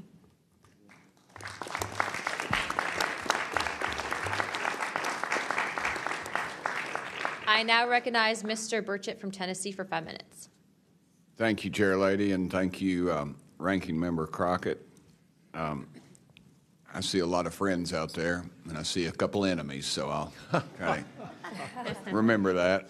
But it's a pleasure being here. I want to remind people, too, this thing is an ongoing deal. We're not going to get this overnight. We've been fighting this battle, some of y'all, for 30 years and maybe longer. I hope we just keep focused on what we're trying to get to is total disclosure. We get a little wrapped up in a lot of things, but the government has something, and they need to turn it over to us. We pay their dadgum salary, you pay our salary, and you ought to get more out of us than you do. And that's what disgusts me about this whole thing. I think they're just trying to run the clock out on us, really. They'll poke us a little, and they'll make jokes to us and try to pull us off the target, but I think we know where we're at, and that's why they're firing at us, because we are over the target. My first question is, Mr. Knapp, I recently introduced the UAP Whistleblower Protection Act to help provide whistleblower protection to federal personnel for disclosing the use of federal taxpayer funds to investigate UFOs. I still don't want to say UAPs. How can Congress further increase whistleblower protections? I think you got to unleash the dogs and go track down the money and where it goes, because a lot of this stuff has been moved out of government. Sure. As you know, Rep. Burchett, it's been given to private contractors who've stashed it away. They've had it for so long that there's nobody left inside government, or very few, who know where it is. And they do that to keep us from FOIA, correct? Yeah, it's to keep it from FOIA. And I think that the contractors who've had this stuff for a very long time set their own standards about who is allowed to know what. And it's a very small group that ever cracks that. I think Representative Luna has been looking at the use of classifications to hide things.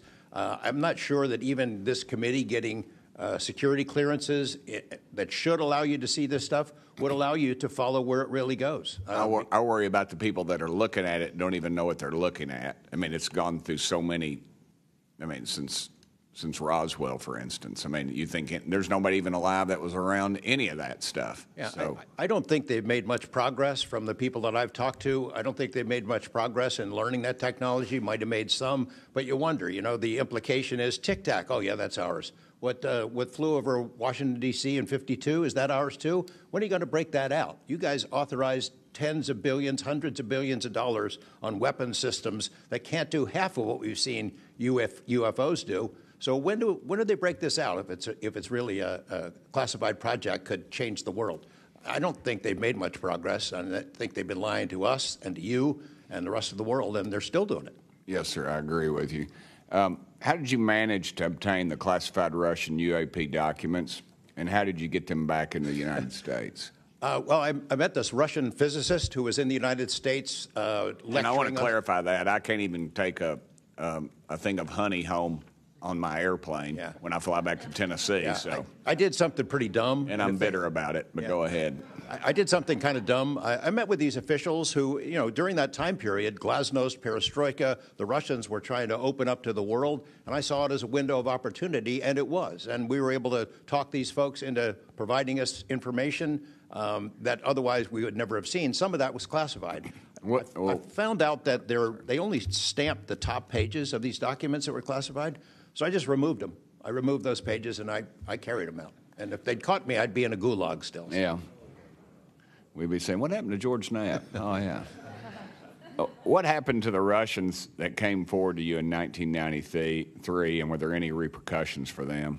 Well, there were. The first thing that happened when I talked about this after getting back and going through the files and things and sifting through it, the Russian physicist who had helped us be introduced all these people wrote back and said there was a huge eruption, that there was the real right, far autocratic forces that wanted a return of the USSR had really go after these guys. They described them as traitors. Nikolai Kapranov, the physicist friend of mine, said, look, if this had happened 5 years earlier, we would be in prison. If it had happened 10 years earlier, we would have been shot. Right. Luckily, at that point, Putin was not in power, but none of those people that we talked to on that trip in 1993 would ever talk to me again. I went back in 1996, and it was like I had the plague. I spoke to different people, but they were scared. And eventually, the story was spun where the Ministry of Defense officials who gave us this information were described as ufologists who said there was nothing really significant to these files. They didn't really find anything a big deal. And I can tell you, you'll see those files that I shared with you, they did find stuff. There was an incident in October of 1982 over an ICBM base where UFOs popped up, was observed over this base where the missiles are pointed at us, United States. These UFOs perform incredible maneuvers. They split apart. They fuse back together.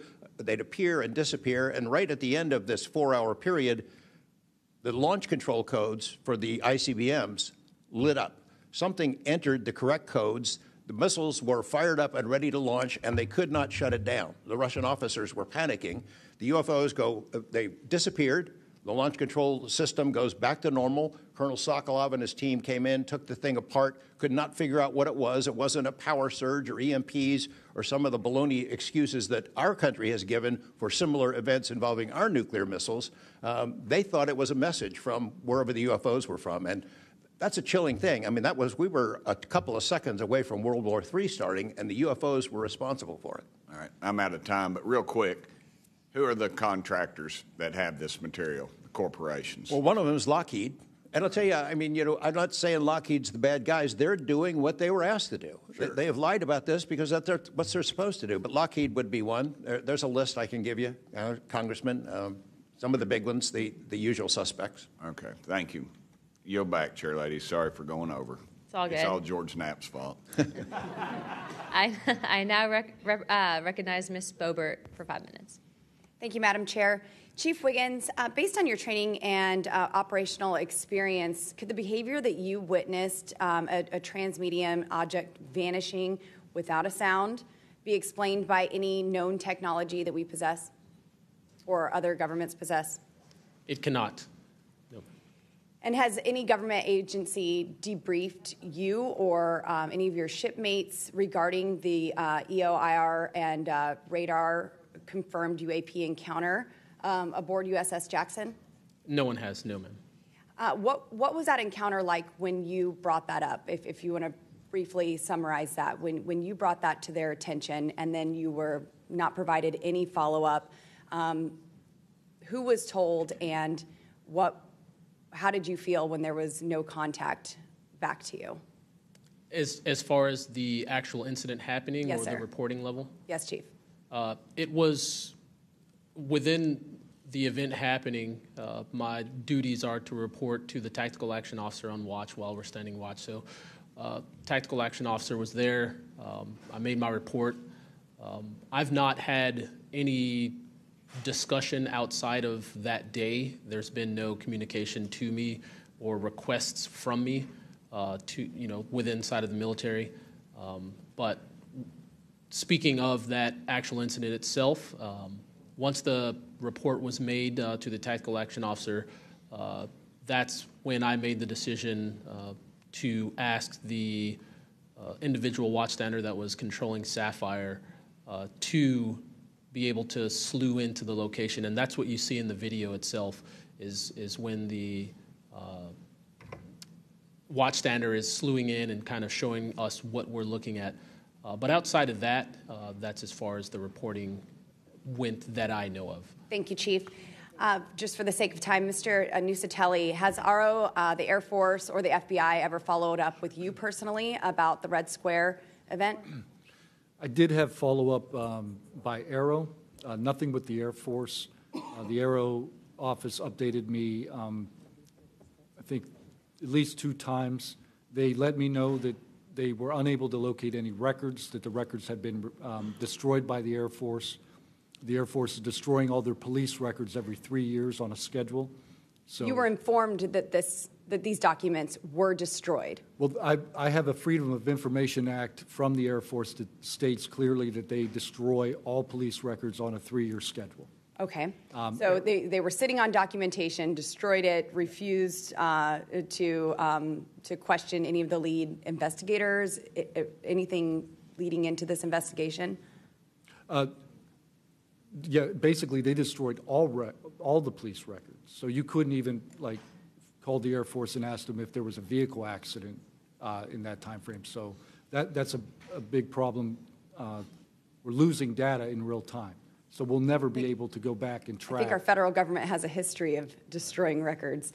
Thank you very much, Mr. Nuccetelli. Dr. Borland, as a geospatial intelligence officer, have you seen classified data indicating UAPs operate in restricted U.S. airspace, and has that information been withheld from Congress? I have not in U.S. airspace. That is intelligence oversight, so I did not have domestic authorities. After filing your Inspector General complaint over retaliation inside the Pentagon's UAP office, did you receive any kind of protection or just more retaliation? Within the IG or Aero, ma'am? Either. Aero, they went after the staff member and classified everything, shut that down. The IG, to this day, I don't even know if my complaint's active. I know my attorney that represented me was very, very, very concerned. And the best of my understanding, I was determined credible, not urgent. And do you think that experience would suggest that the internal UAP investigations may be compromised? Possibly. I mean, it's so hard because this goes back to people doing the job they're told to do, and very few people are going to want to give up their careers, 20, 30-year pension, get rid of their kids' health care, get rid of their house. It's possible, yes. Yes. Thank you very much, Dr. Borland. Mr. Spielberger, do national security whistleblowers currently have any external appeals processes to challenge retaliation, or are they just stuck relying on the same agencies that they're accusing? Congresswoman, this is one of the biggest concerns that we at POGO have, basically around the independence of investigations and accountability for retaliation. Basically, yes, national security whistleblowers have to rely on internal administrative processes that go through agency inspector generals. There are some differentiations, but the bottom line is that they are forced to rely on protection from the same agencies and people who they are alleging retaliated against them. Yes, well, I thank you all for your bravery. We are out of time here. Thank you so much for coming forward, and we will do everything that we can to ensure that you are all protected. Thank you for trying to bring truth and transparency to the American people. Madam Chair, I yield. I now recognize Mr. Burleson for about 5 minutes. Thank you, everyone. It takes such great courage to come forward, and we acknowledge that, and I hope that you see that we are taking that seriously. And so very thankful for what you're doing today. I'm also very thankful for previous witnesses that have come forward. I see Matthew Brown in the audience. He courageously stepped forward and was as a witness. I encourage everybody to look and seek his testimony. I want to thank the people that came in our first hearing: Ryan Graves, David Grush, David Fravor. And in our second hearing, Admiral Gallaudet, Lou Elizondo, and Mr. Gold. And the many others that have come forward. We hear you, and it's time that we, enough is enough. It's time that we take action. Look, I'm not jumped to the conclusion that I believe that there are, aliens coming from another planet. But I'm open to that. And I think that it's our responsibility, especially when we're seeing that we have a government that is actively blocking information from us. Just last night, I tried to get an amendment onto the National Defense Authorization Act that fit in the germaneness of that bill to have UAP disclosure. And conveniently, it was named non-germane, mostly deemed by staff, not even an elected official. This is the kind of stuff that we repeatedly see. Last year, we were blocked by someone in House administration from being able to receive a full briefing from Arrow. So not an elected official, but someone in staff blocked us. And I've had it. Enough is enough. I want to cue up a video that I've been given. And as before it starts, I'm going to describe. This was taken October 30th of 2024. This video is of an MQ-9 drone tracking an orb, or this object, off the coast of Yemen. You'll see that another MQ-9 launched a Hellfire missile. That you cannot see that drone, and so I'm not going to explain it to you. You'll see exactly what it does.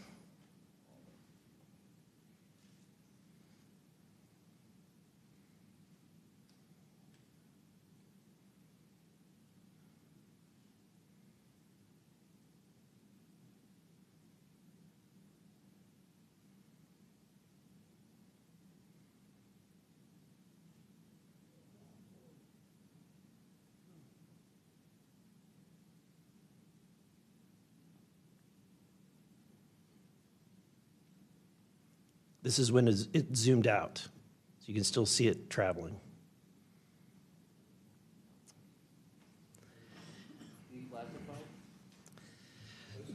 So, Mr. Knapp, have you heard about events like this occurring, and what information might you have? I have heard about events like this. I have heard about this event. Jeremy Corbell and I talked about it in one of our episodes a while back. We did not have the video, though. There are servers where there's a whole bank of these kind of videos that Congress has not been allowed to see, that the public hasn't been allowed to see. Occasionally, some of that stuff gets out in the wild, and it comes our way. It should be going to you. The public should be seeing this stuff. And why you're not allowed to, I don't know. But that's a Hellfire missile smacking into that UFO and just bounced right off. And it kept going. It kept going, and it looks like the debris was taken with it. Yeah. What the hell is that? What again, flies like that? Again, I'm not going to speculate what it is, but the question is, why are we being blocked from this information consistently? I want to ask this just question. How in the world, this is the document. I want to enter this in for the record if it hasn't already been entered, Madam Chair. The document that you provided on thread 3, this is a huge file. How in the world did you smuggle this out of Russia? Carefully. In your socks? I don't think I want to be really specific about it because I might have to go back there and get some more sometime. Although, okay. No, that'd be crazy to do that. Well, I took the top pages off that were stamped with a security signature, and I carried them out on my person. But the rest of them I just threw in my suitcase and threw some caviar in there as a distraction as well, and hoped for the best. Otherwise, I'd be a citizen of Siberia right now. And you had you reported James Lakatsky came to you with government possession of NHI craft and how they ultimately gained entry. Can you testify to the veracity of that claim? Dr. Lakatsky is an honorable man who served most of his career with the DIA, a very trusted, high-level rocket scientist and intelligence analyst who inspired the OSAP program, as I said earlier.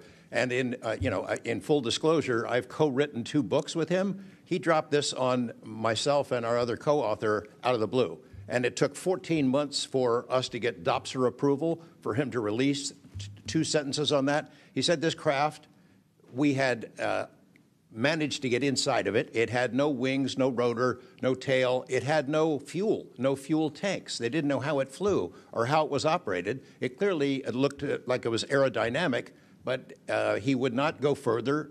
He's a by-the-book guy, and until he gets clearance to say more about that, I don't think we're going to hear much more. But it's not ours. It wasn't ours. We didn't make it. We didn't know who made it and how it was built and how it operated. We've got at least one.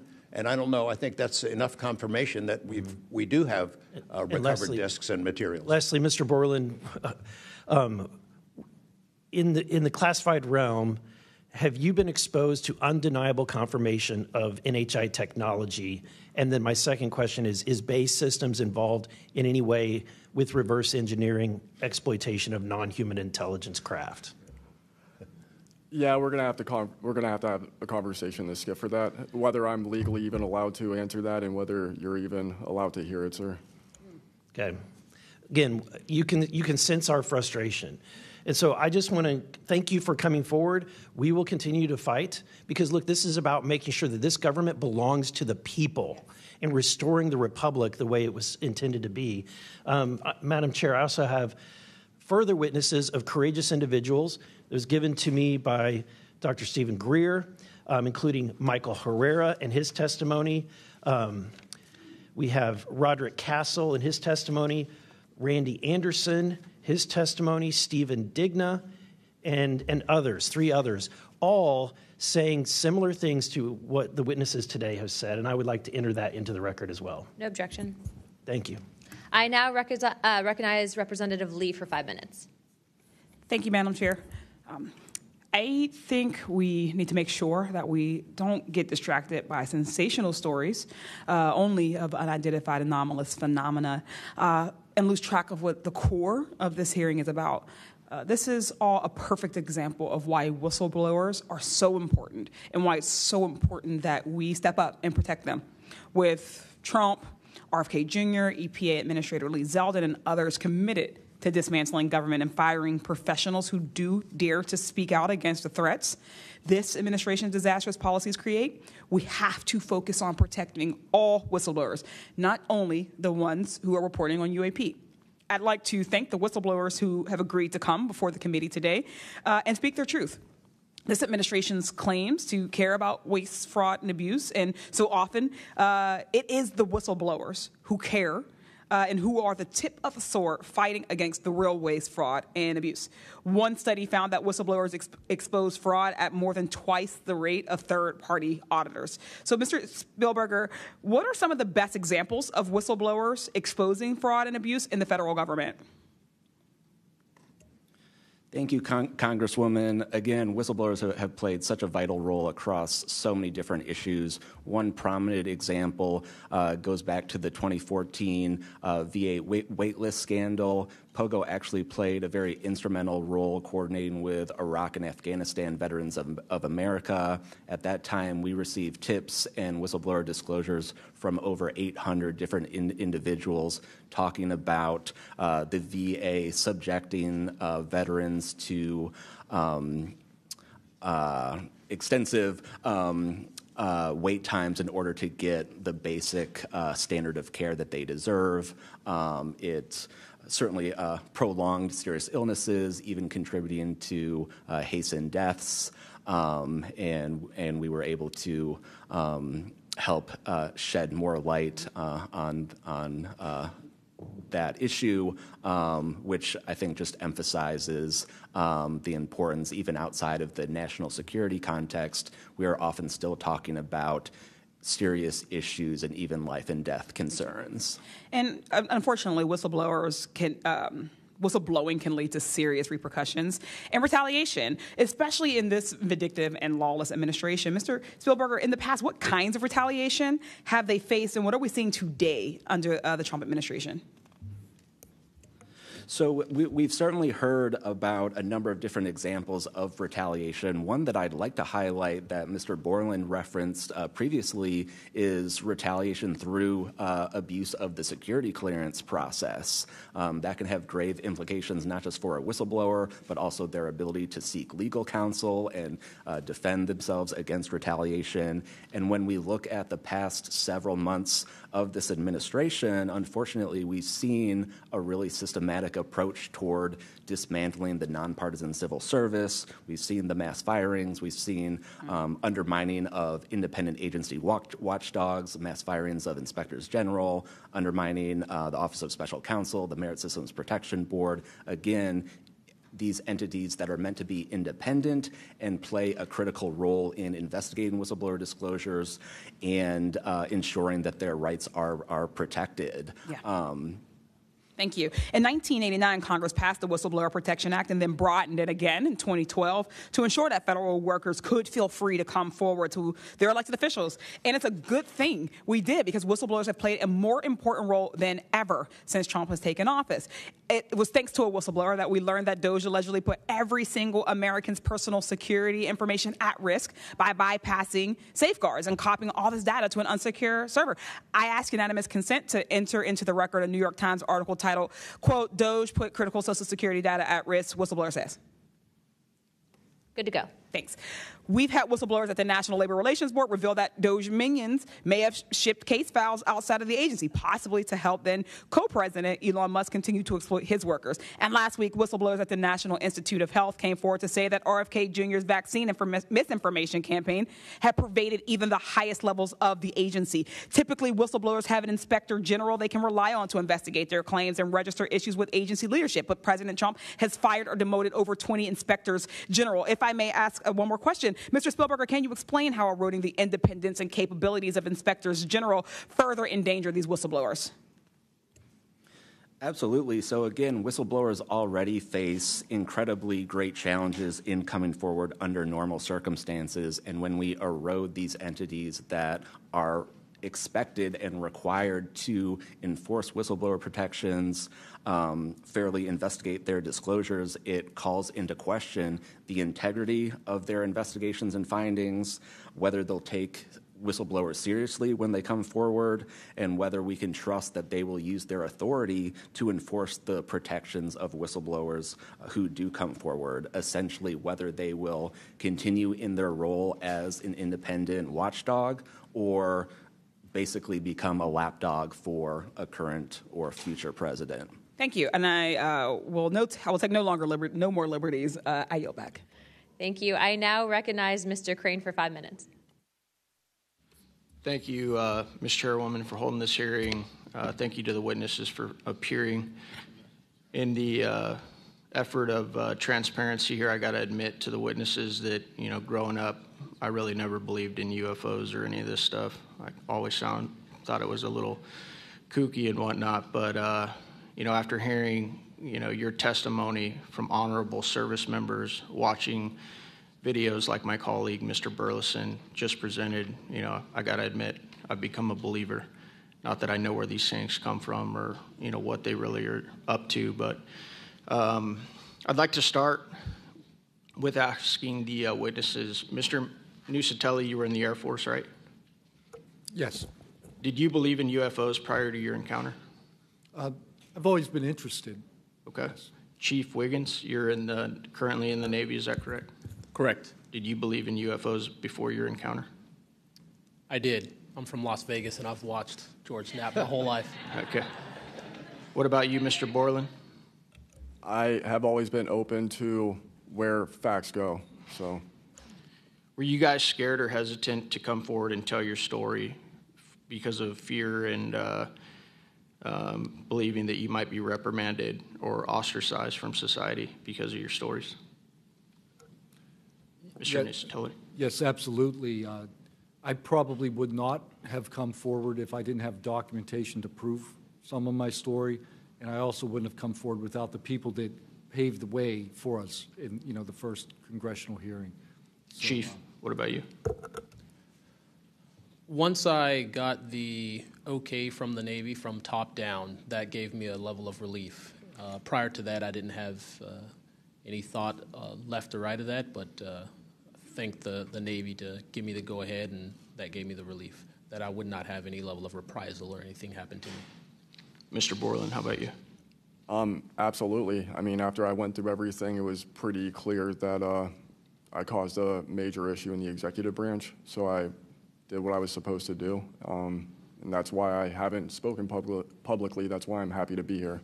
This is how I wanted this to be done in regards to me. Mr. Borland, why do you think that you faced reprimand and discipline for your effort to come forward and be transparent about what you saw? About what I saw is the reason why I got into what I know and has been disclosed to Aero and the IG. And I think that information, well, it was labeled an extremely sensitive national security issue. Thank you. Mr. Knapp, I've watched many of your videos on Joe Rogan and other places. One of the big questions, I think, for many of us is why do you believe that the federal government refuses to be transparent about this issue? I think there's probably multiple reasons. At the start, when these things first started invading our skies in large numbers, we were scared. It was right after World War II, and we didn't know what they were, and they didn't want to panic the public, and that was probably a good call. Over time, I think the lying sort of became institutionalized, Flights over Washington, D.C. in 1952, they're seen, they're captured on radar, jets are chased after these objects, and then we get an explanation it was a temperature inversion. And those kind of lies have been told for a long time. What was told to me by an investigator from Congress, a guy named Richard D'Amato, who was sent after this story by Robert Byrd and Harry Reid, he came out to Nevada, tried to get into Area 51, did get in there, looked around, talked to people, trying to get to the bottom of it. He believed that this program, reverse engineering, et cetera, was had been moved inside these corporations. And he said, when this comes out, people are going to go to prison. And he meant people who were basically misusing legitimate national security funds, tens of billions of dollars, in order to keep this cover-up going. I also believe there's a legitimate reason for the cover-up in that there is undeniable connection of national security involved in this technology. If we are racing for it to master that technology against the Russians and the Chinese, which is what I have been told by Senator Reid and many others, then it is a race that's critical to our survival. There could be a form of disclosure, I think. Yes, it's real. It's from somewhere else, without revealing all the details that would allow someone else to have an advantage in the race for this technology. Thank you. Finally, I'd like to enter into the testimony a letter I sent to the DOD regarding the case of Major David Charles Grush, a UAP whistleblower who's been extremely helpful to this committee. Unfortunately, due to his participation in the disclosure of UAP, he suffered reprisal like the removal of his clearance, denial of promotion, and loss of medical retirement. I wrote the DOD on July 24, 2025, on behalf of Major Grush, and I'm still waiting for a reply. I appreciate any help the committee can offer to get a response. Thank you. I yield back. Without objection, we'll be following up with the DOD after this hearing. Thank you, Representative Crane. I'd next like to recognize Representative Gill for 5 minutes. Thank you, Chairwoman Luna, for holding this hearing, and I'd like to yield a minute of my time to you. Perfect. My first question is to Mr. Knapp. Mr. Knapp, how do we know that the files that you obtained from the former Soviet government are not BS and just given to you as a disinformation campaign against the U.S. government? Yeah, it's a good question. So I shared some of them with the Senate Intelligence Committee when I first got back because that was requested by the Russians who shared some of that information with me. Secondly, I gave all of that material to the DIA through BASS, the OSAP program. Sorry for the acronyms. Can you name names real quick? Sorry. At BASS or OSAP? Who did you give them to directly? I gave them to Robert Bigelow and to Jim Lukatsky. And they hired a whole team to go through them and retranslate them and analyze it, and they created a structure of how the UFO programs in the USSR and Russia were put together. They said they were real. The other person who said they were real is David Grush. Noted. Thank you. Representative Gill. And thank you. I'd like to yield the remainder of my time to Eric Burleson. Thank you, Representative Gill. Mr. Wiggins, Chief Wiggins, in your view, what mechanisms, such as internal protocols, witness debriefings, or cross-agency documentation, should be better established in order to ensure that such a credible sighting like the one that you have given are preserved and made available to oversight bodies like this? Thank you, sir. As a active duty Navy member, our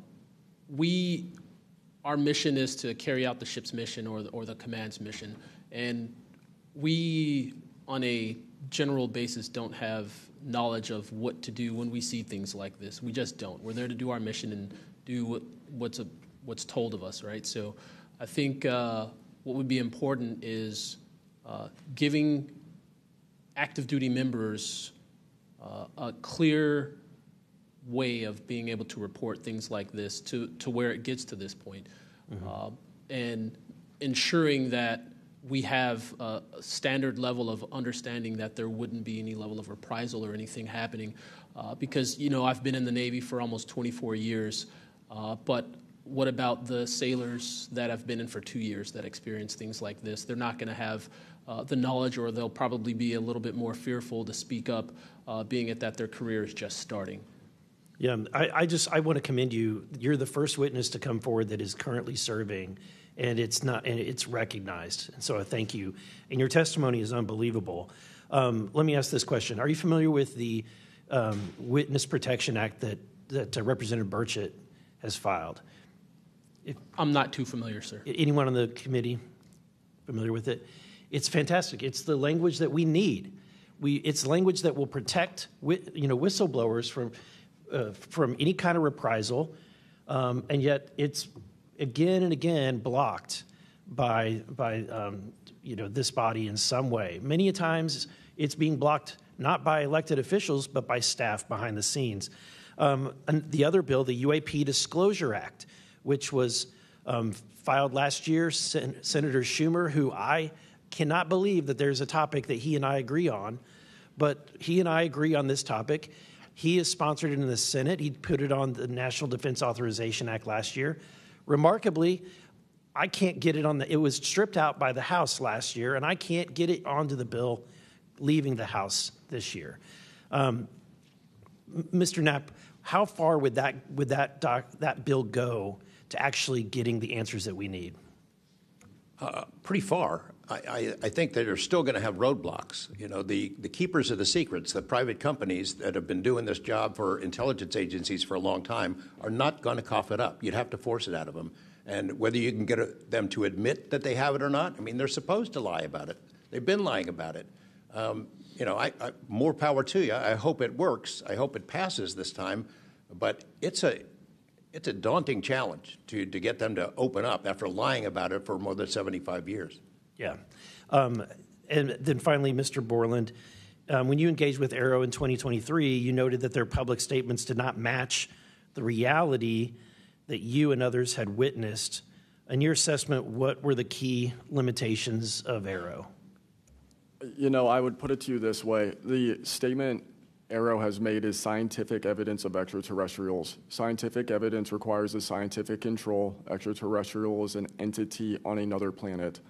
The only way to scientifically prove extraterrestrial is we have to go to that planet, acquire technology, bring it back, and compare it to what we have here. So you're saying they won't let anything out or they won't come forward unless they confirm that unless they go to the planet and confirm where its origin is? That would be scientific evidence, yes. And by that statement, Arrow found no scientific evidence of extraterrestrials is basically, I don't want to call it a psyop, but a misrepresentation, because we do have things. But making that statement is not technically a lie. It's a misrepresentation of the full truth. Thank you. Madam Chair, may I, just since we're on that topic real quick, how do we get to these other planets? How do we pass the Van Allen radiation belt safely? Good question for you. I cannot answer that for you. I would now like to recognize Mr. Perry for 5 minutes. Thanks, Madam Chair. I think I'll start with maybe Mr. Borland. So you have a clearance, right? You're in uniform, you have a clearance. When did you leave service? What year? I left in 2013, February 2013. Who was the president, if you recall? 2013 would have been President Obama, sir. Wasn't President Trump, right? No, sir. Okay, so you have a clearance, right? You're serving in uniform, you have a clearance. Yes, Your sir. story, I think many of us are kind of picturing the scene. You walk out in the flight line, having a smoke, this event occurs. Do you have the perception, at least I do, based on your story, that this involves the U.S. government? Whatever you saw involves the U.S. government. That is 100% my opinion then and now. And was there an after action? Do you do a daily debrief of the activities of the day? Was any of that recorded? Was there a conversation with the command? Was there any documentation that you know of at the time? Not to my knowledge. I mean, like I said, I talked about it on the ops floor, and a couple of people had pulled me aside, some older enlisted, and were like, you probably want to keep that to yourself. So did you get the impression that they knew what you were talking about, just didn't want you to harm your career or seem crazy, or that they didn't really witness? Did you know anybody else that witnessed what you saw?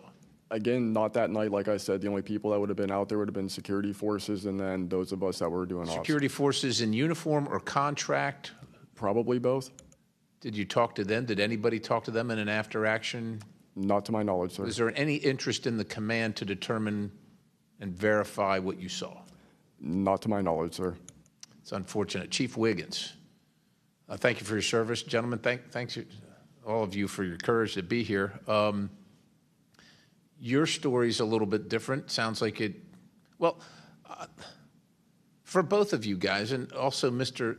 Nuccetelli, if this were sanctioned by the U.S. government, even though you have a clearance, but it's classified above the clearance level, do you see any reason why they would allow you access, being present, viewing it, hearing it, being around it? Like, what is this, an accident? Like, does the U.S. government make these kind of accidents? They make accidents, mistakes like this? Like, we're doing this. We're doing this test of this new system, and we forgot these guys were standing here. Does that sound like something that the U.S. government would do? No, sir. Some of the launches we were doing were like $5 billion projects that had taken like 10 years to develop the technology. And these objects were coming right up to the launch pad.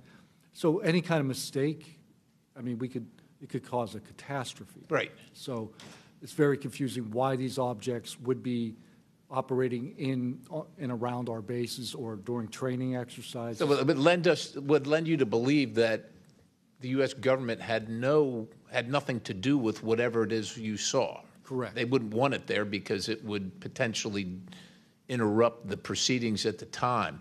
Was there an after action? Was there a discussion by your command? Was there an investigation? It's pretty significant activities that you were involved in. Was there an investigation that you know of? We conducted investigations in real time, right? And we document all the evidence. But as far as anything from higher up, I don't know if there was an investigation done. No information came down on what we should do. Were you ever interviewed at someone else's request?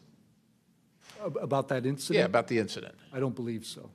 Do you think you find that odd? If something happens, you're around multi-million, maybe billion-dollar operations and launches of national security interests, very sensitive. There's an anomaly in the operation. The only person witnessed it, saw a UAP at Vandenberg at that time frame, that was interviewed was the one that witnessed the thing land.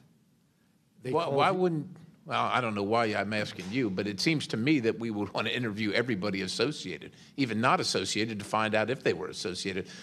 Chief Wiggins, how about you? Was there an investigation? Was there an after action? Was there documentation on the incident that you were privy to? No, sir, not that I know of. And in my previous experience as an operations specialist, all operations that I've been a part of have been deliberate. So yeah, there. And deliberate operations, after the operations, you conduct an after-action review, or that's what the Army calls it. I don't know what I imagine the Navy has something similar to determine your weaknesses, your successes. Do you do that in regard to this incident? No, sir. The Navy calls it after-action reports, and not to my knowledge was there an after-action report of this incident, sir. It's unfortunate. Thank you, Chair. I yield. I now recognize Mr. Biggs for 5 minutes. Thank you, Madam Chair. Thank you to the witnesses for being here today. I'll tell you that today's testimony should alarm every American, no matter their views on UAPs. This isn't simply about UAPs. It's about government integrity, responsible use of taxpayer funds, and Congress's constitutional duty to oversee the executive branch. We've heard evidence of critical information hidden in special access programs, off limits to virtually every elected representative, and certainly to the public. Credible witnesses report retaliation for speaking out. These are clear attempts to silence those who are exposing the truth. We must protect the whistleblowers. And decades of government disinformation have eviscerated public trust. So this isn't a partisan matter. It's a constitutional matter. And when you talk about the VAs, Mr. Spielberger, and all the problems that they had, the hub of that was Phoenix. And they went after the whistleblowers there. And that was under the Obama administration. So it doesn't matter which administration, which party, both parties have got to come clean, particularly on this. So if the government thinks it can hide the truth and punish those who speak out, Congress has to keep pushing until the facts, whatever they are, wherever they lead, come to light. I'm going to go to you, Mr. Knapp, first. You've interviewed numerous UAP whistleblowers over the years. The question is, how do you verify their claims before deciding they're credible enough to report on?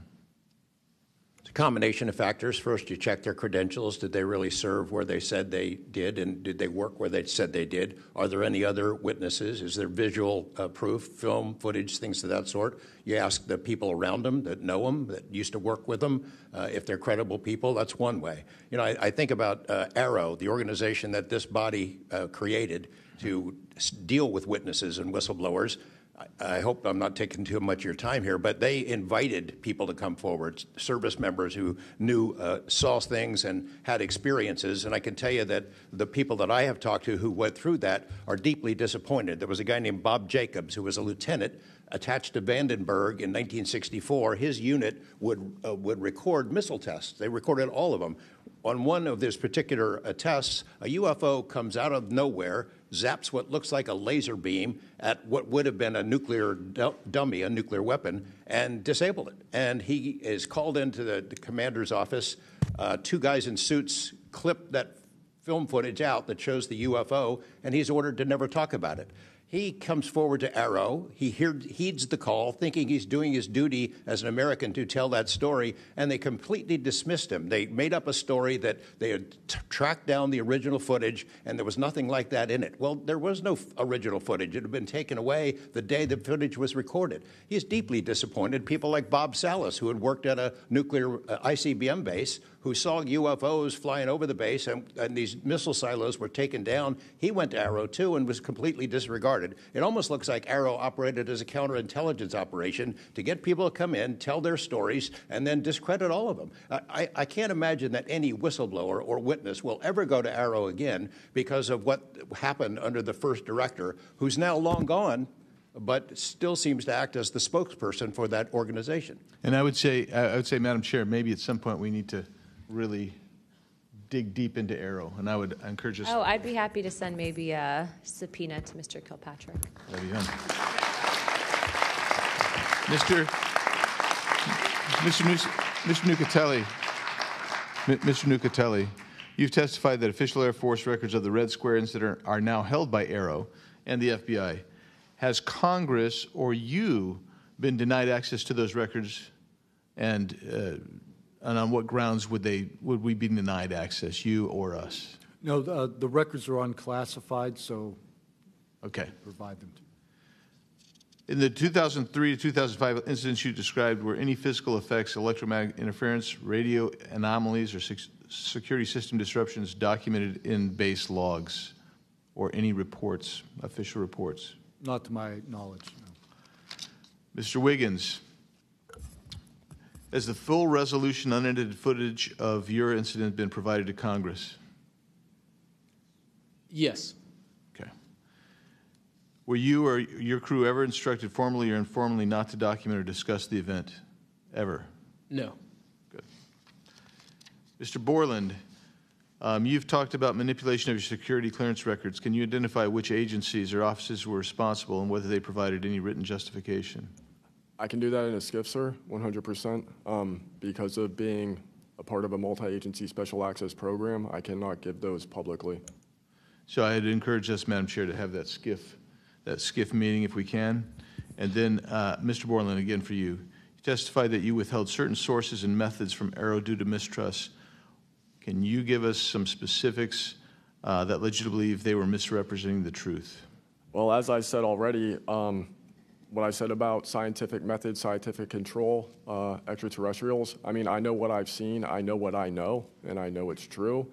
So any agency that's going to go public and try and manipulate the public perception of this subject in such a way that it is negative when I know the truth about it is why I had extreme reservations with it, and also what I've been through and other whistleblowers and people in the know about this subject have been through. So, Madam Chair, thank you for letting me wave on. I think the key thing there you talked about was manipulation of message, manipulation of narrative. That is really the problem with this entire the system that we've seen since you've started these wonderful hearings, Madam Chair, and I thank you so much. Thank you, Representative Biggs. The chair would now like to recognize Mr. Begich for 5 minutes. Thank you, Madam Chair. First question, Mr. Borland, earlier today you mentioned that in a skiff you would be able to discuss whether a member of Congress is actually legally able to access certain information.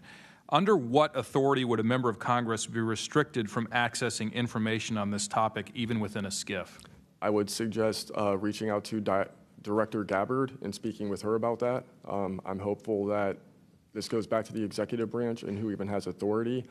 Unfortunately, I can't give you a 100% solid answer because I don't even have that knowledge. Next question to George Knapp. What is the estimated annual budget, your view, for the program for investigating or reverse engineering UAP-related technology, including official, misappropriated, or black budget funds? I wouldn't have a clue. I don't know of any person that's ever seen it. Does anyone on this panel wish to address that question? Okay, moving on. Are any of you willing to name specific gatekeepers within the root cell of the UAP-SAP Federation?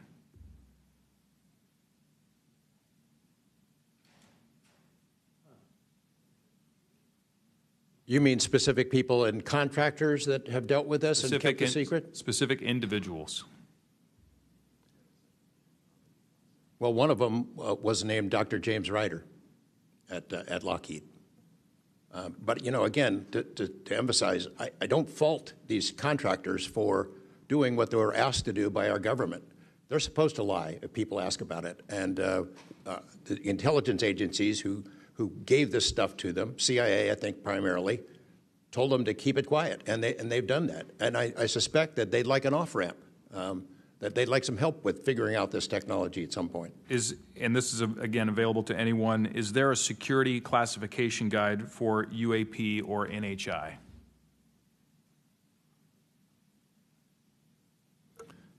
I remember in the 2003 or 2023 hearing, it was stated that all UAP-related material is classified secret or above. I have a name for you. Go ahead. Glenn Gaffney, CIA. Glenn Gaffney, CIA. Another question for you, Mr. Knapp. What is, in your view, having investigated this issue for so many years, what is the long game with respect to disclosure of this information to the public? Because with the advent of essentially a video camera and a high megapixel phone in everybody's pocket, at some point, this information is going to be impossible to withhold from the public. What do you think is the long game here? Well, the secret's out. I mean, how many videos have there been already? You know, videos that are leaked from within the military and intelligence agencies and contractors and sensor platforms. It's out there.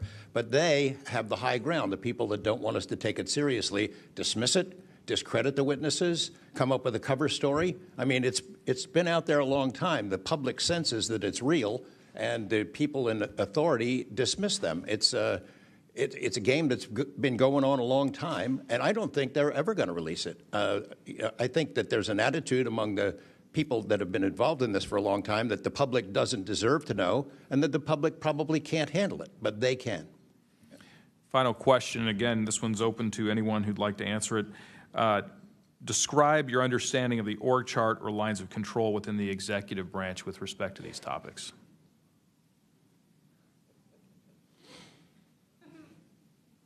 And if you'd like to address that in a skiff, feel free to say so. That could work as long as I'm legally allowed to and you are legally allowed to receive it. I think these programs are in the executive branch, National Security Council, and over on that side. That seems to be what some of our witnesses have told us over the years. So you can, Congress can file all kinds of requests. The FOIAs can be filed with the Department of Defense, Department of War now, and they can honestly say, well, we don't have it, because they don't have it. Thank you. Is there anything in my remaining 30 seconds that you'd like to share on any of these questions that I've asked you today? I applaud the committee for trying to tackle this monster of an issue. I really appreciate that it might be the only bipartisan issue in Washington where everybody can agree. We've watched multiple hearings now. Everyone is asking the same kind of questions, whether right or left, and honestly want the answers. And Chairman Luna, Chairwoman Luna, I appreciate your dedication to this, Tim Burchett and the other members, for sticking with it, because it's come up in Congress before, and they had hearings, and then they dropped it for 50 years. So it's going to take a lot of time to get to the bottom of this, and I applaud your commitment to getting to the truth. Thank you, Mr. Knapp. Pursuant to Committee Rule 9C. Madam Chair, can I ask a parliamentary question of you? Yeah, sure. Does this subcommittee have the authority to do subpoenas? Task force. So the task force, to answer that question, has to do it through full committee. Okay. So, and also in regards to immunity, which to Mr. Borland's point, we are going to be doing a motion to ask for immunity for you and a few other people to come into a skiff and tell us what you know without being subject to the Espionage Act, et cetera. Thank you, ma'am. So that's just kind of an update. But as a task force, because we are not a full subcommittee and there are certain authorities that haven't been granted to us, probably because they don't want us to have it. But there are ways to work around it, so we're kind of figuring that out. Pursuant to Committee Rule 9C, the majority and minority will have an additional 30 minutes each to ask questions of the witnesses without objection. So ordered. With that being said, if you guys want to jump in the queue, I know Representative Crane, Burleson, and likely Burchett have a few more questions. I'll just start out with two, and then I'll pass the buck to Burleson. Burchett, do you have anything? Yeah. Burchett and then Crane. Just real quick, Mr. Knapp, and short answers, please, because of time. How much of these alleged Russian crash retrieval documents have already been physically out there? So, I mean, percentage-wise of the documents that you submitted to Congress, what was public already and what was not newly released? Maybe 1%. Okay, so the rest of it should be predominantly new information. Yep. Also, can you just elaborate real quick? I know you had, I think, mentioned a Thread 3 program, but also alleged in those documents, I got through maybe half of them last night. There's a lot, and I don't speak Russian, contrary to what my people might allege. What does the Thread 3, was there any specific programs that existed within the Soviet government or groups to specifically investigate this by name real quick? It's a number. There's a number in those documents I gave you. There was a larger program that actually had 3 sub-programs that was, Thread 3 was the name I got, and then the DIA guys who looked at it figured out there was a much larger organization. And it's listed in those documents? Yes. Okay, thank you. Real quick, I'd like to ask the committee to replay that video that Burleson had played earlier. I want to ask every witness here, specifically ones that have sensor training or have been able to recognize some of this movements real quick. So if you guys can please roll that real quick.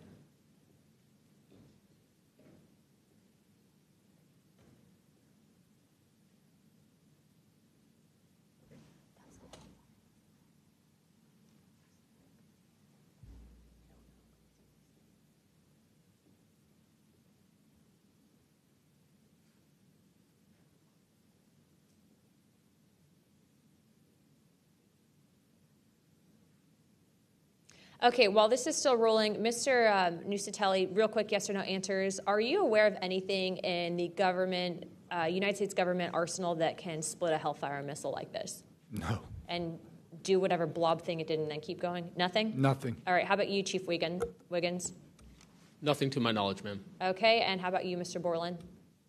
I prefer to answer that in a skiff. Okay, does this video scare you guys? Yes or no? Yes. Wiggins? Yes. Nat? I had a different reaction. I was really happy that it got out. Thanks for providing Curiosity that, kills the Congressman. cat. All right, Mr. Borland? Yes, for... Okay. All right, that is the end of my questioning. I'd like to now recognize Mr. Crane. Thank you. Chief, I was on a ship for a little bit. I was a gunner's mate on the USS Gettysburg for a couple years. My question to you is, when you had your encounter and you saw it on the screen, you were in the CIC, is that correct? That's correct. On an LCS ship, the CIC is on the bridge, so it's called ICC-1, but yes, same. Did a bunch of the other folks in the CIC come and check out what you were looking at? Yes, we all did. The tactical action officer, myself, the RCO, and two others that were on watch. We were all in the same space, so we were all looking at the Sapphire screen all at the same time. Because in the other couple instances with the witnesses, you guys just saw it by yourself. Is that correct? Mr. Borland, you saw it by yourself? For me, yes, sir. Mr. Nuccetelli, you saw this by yourself? No, there were multiple witnesses in every case at Vandenberg. Okay. So, Chief, did that spread like wildfire throughout the ship in the next day or two, what you guys had seen? No, sir. It didn't spread throughout the ship, but it spread throughout ICC-1 conversation. As you do your turnover, we talk about it. But it didn't go further than just the watchstanders that stood watch on the bridge and in ICC-1. So it did move around there throughout a few days. I'm kind of surprised. Stuff usually spreads around the ship pretty fast. Why do you think the rest of your fellow sailors on the boat didn't hear about it? Potentially uninterest, possibly, with engineers or combat systems like yourself, don't make their way up to the bridge enough to get within sight of the circle of talk about the incident. Was it hard for you to get permission from the Navy to bring that video? I myself didn't bring the video. I just saw the video. When I saw the video, I got in touch with Admiral Gallaudet. That's how I wind up knowing about the video itself when I first talked to the Admiral. And you can hear my voice at the back end of the video, and I was like, hey, that's my voice, and I wanted to talk about it. How long did that encounter take place, Chief? So the encounter itself, from the time I recognized on my radar to the time after the video ends, was probably about 5 to 7 minutes. What speed was the object moving at? When I first witnessed off the port bridge wing the object moving out of the water, what I thought was originally just a light on the water, something on the horizon, and surfacing and going into the air, I then knew it was an air contact. But as an air controller myself, I started thinking and going through kind of like my checklist in my mind. Could it be a helo? But it's not blinking lights. So I then realized this is something I've never seen before. So the speed itself, just going from the horizon to about maybe 4,000 feet in the air, was very slow, slowly rising. And then it sped up. I'm not an expert at knowing specific speeds of aircraft just by visual eye, but I would say probably 1-2 Mach instantly into the rest of the formation. I didn't notice visually with my own eyes the other 3 objects until I went back to my radar and also utilized Sapphire to see that, in fact, there were 4 total. And then again, when they all left after a certain amount of time, it was nearly instantaneous. So you spotted it visually first, Chief, and then went back to your radar, or did you guys spot it on radar first? Radar first, because that was my watch station. And then you went out to the port bridge wing, is that correct? Correct, to verify what I saw on my radar. What range was it at, Chief, when you were able to see it visibly? I would say about 7 nautical miles, 7 to 8 nautical miles of a light from the ship. Wow. Thank you. I yield back. I now recognize Mr. Burleson. Thank you, Madam Chair. Mr. Chief Wiggins, you said that it emerged from the ocean. Is that right? Yes, sir. And before it did, it was glowing. It was a glowing object under the water. That part I couldn't tell because it was nighttime at 1915 approximately, and it was also at a distance. So it's very hard to tell the difference between something on the horizon and something surfacing from the water. My personal thoughts after seeing what I saw is that it did in fact come from the water, but I don't have visual evidence showing exactly, that it did in fact come from the water. But I had to go through my process of elimination and try to figure out, was this a ship on the horizon just showing its lights at night, but to see it surface, then it made me question, okay, where did this come from? If it's flying and it's not a drone or anything like that, where was its origin? Where did it start? Mm-hmm. Mr. Knapp, in your testimony and in this document, you detail an event that happened in Russia where their nuclear missiles were activated, and we were close to a World War III at that time, which is startling to hear. It's also good to know that as we have investigated the JFK files as well, that we're learning that that there was a document that was sent between Russia. There was an agreement between Russia and the United States that if they were to see some unidentified objects over sensitive sites, that they would report it to each other. Are you familiar with that document?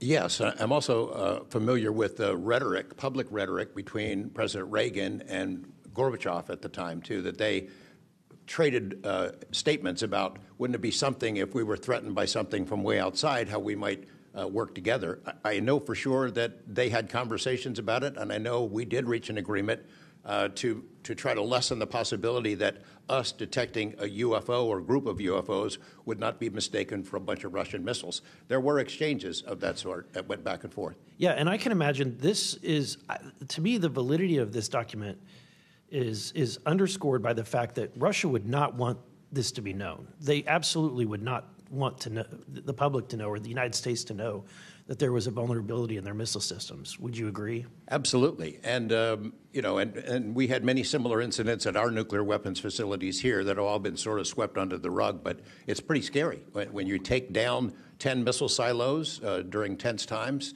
and you don't have a better explanation for it than it was a special test of security mechanisms or using EMPs, which is a preposterous explanation. Real quick, we're going to cut to Mr. Ogles. He just got back. So we're in a special kind of lightning round, so 5 minutes, and then we'll go back to our line of questioning. Thank you, Madam Chair. At this point, I think it's clear from the hearing that there's advanced technologies that are taking place in our airspace. The question is, and I posed it in one of the previous hearings, is it ours, is it theirs, or is it otherworldly? There may not be a silver bullet at the moment, but when you look back through the hearing and the evidence that's been presented, if you're going to point the American people to one piece of evidence to start their journey on this topic, what would you suggest, sir? One piece of evidence, I would start with this hearing, in the first hearing. There is no evidence. But is there a specific, exactly, but is there a specific evidence or footage or document that you think lends extreme credibility to what we're discussing today? I would say this new video we're seeing today is exceptional evidence that we're dealing with something. With the kinetic? Yes. Mr. Wiggins?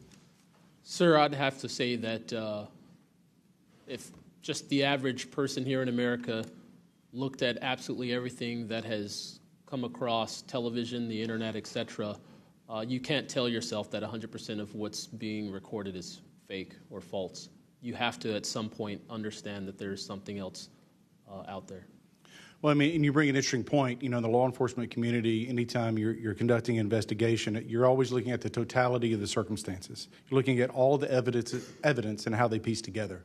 And so that would be my, advice to the American people, that this is a journey that is just beginning from a congressional perspective, but you have decades of data, some of it not real, much of it is, but thanks to Chairwoman Luna, we're now presenting this to the American people. And I think this latest video from Mr. Burleson is something that should get everyone pause. When you see the 3 orbs that drop, was that in a defensive posture or was that in an offensive posture? And what capabilities did those orbs have that we, quite frankly, may not have? Mr. Knapp?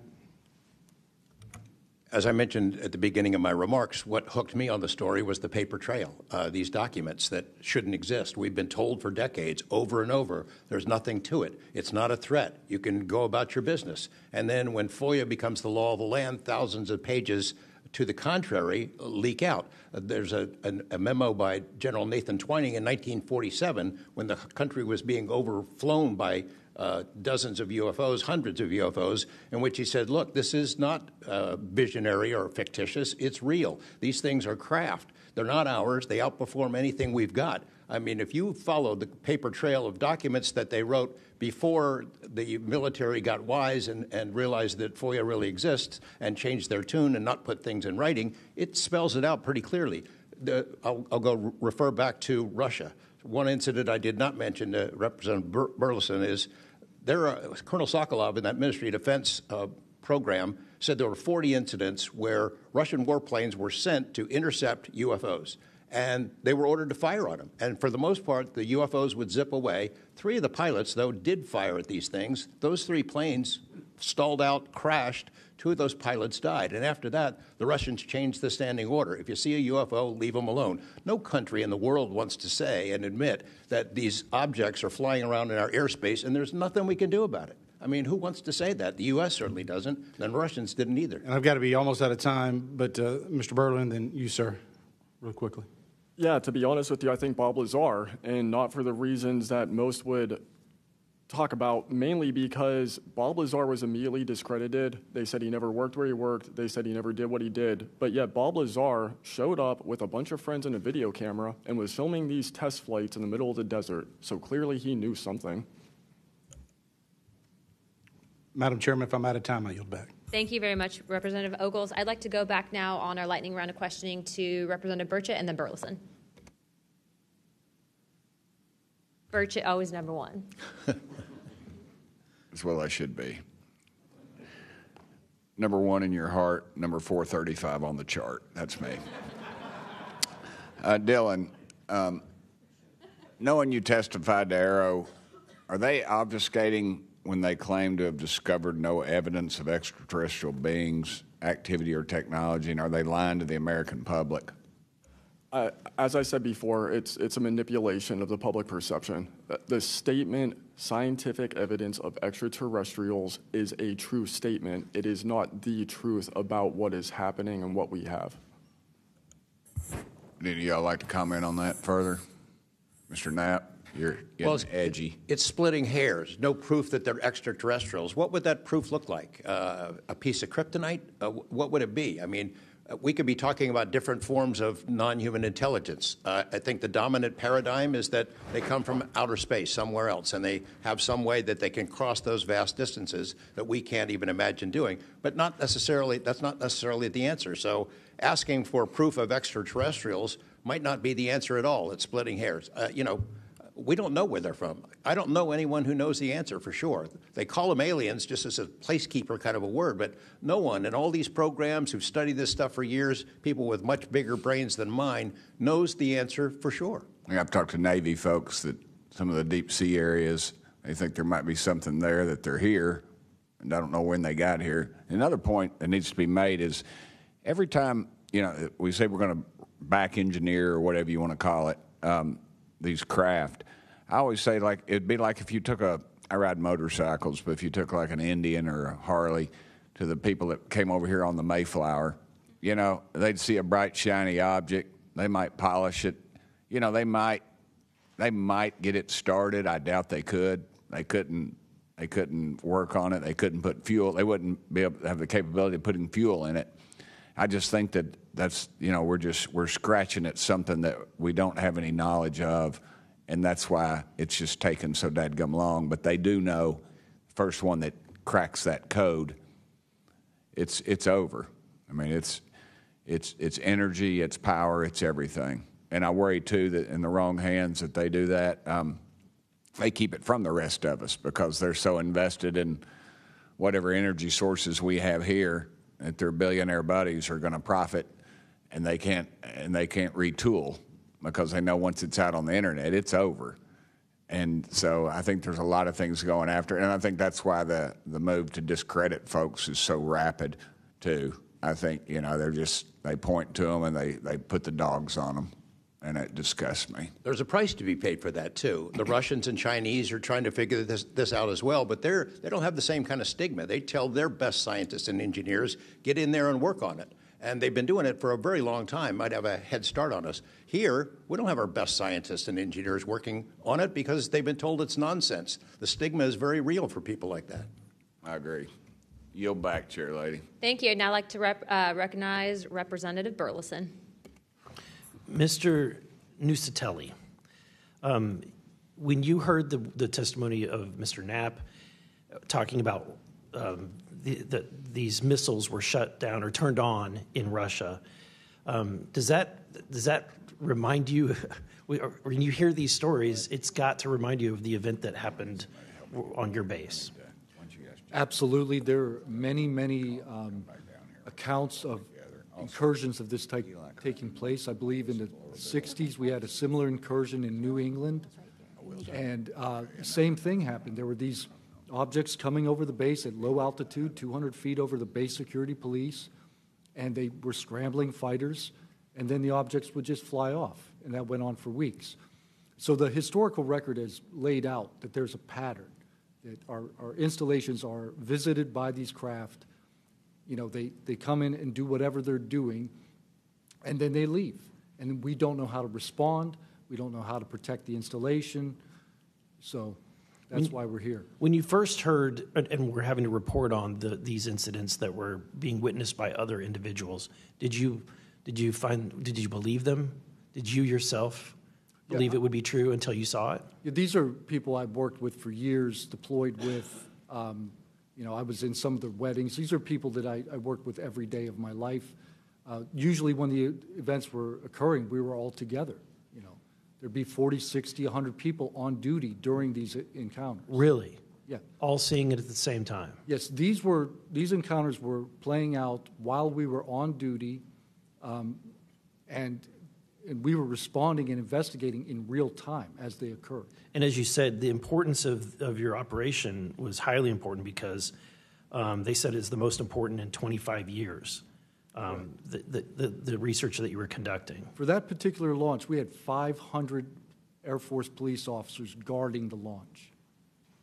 500 people. It was that critical. Wow. But had this thing showed up, we wouldn't have been able to do anything to prevent it showing up. Real quickly, can you just redescribe size and whether or not you heard anything? It was how big, wise? The two square objects were at least as large as a football field. The second encounter, they think it was much larger than a football field. We're talking like flying buildings.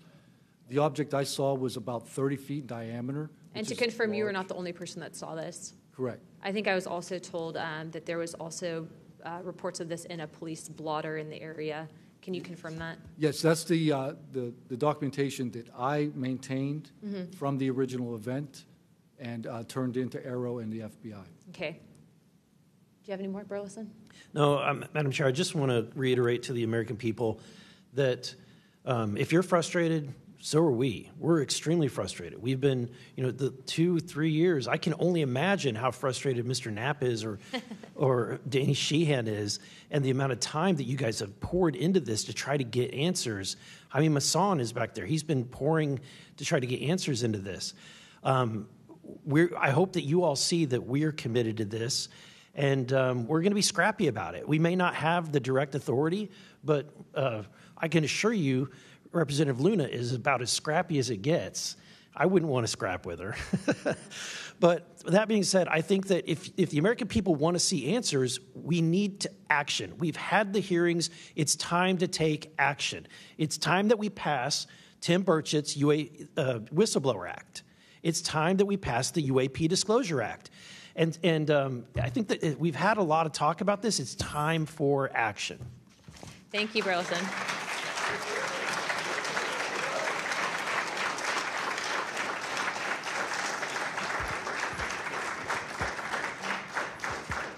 I would now like to yield 30 minutes to Representative Crockett. I'll reserve. Thank you. In closing, I want to thank our witnesses once again for their testimony today. I now yield to Ranking Member Crockett for closing remarks. I'll pass. No, I just want to say thank you so much to each and every one of you for being here today, for staying committed to this, and for your courage. I truly believe that courage is contagious, and right now we need more courage than ever, whether it's UAPs or whether we're dealing with any other form of government where people are afraid to come out and speak their truth. The American people are relying on amazing public servants like you to speak up on their behalf, to be the watchdog, and to make sure that we are as safe as possible. And so thank you so much again for conducting a bipartisan hearing on such an important matter. Thank you. I'd now like to recognize myself for some closing remarks. This is obviously something that doesn't just affect everyone in this room.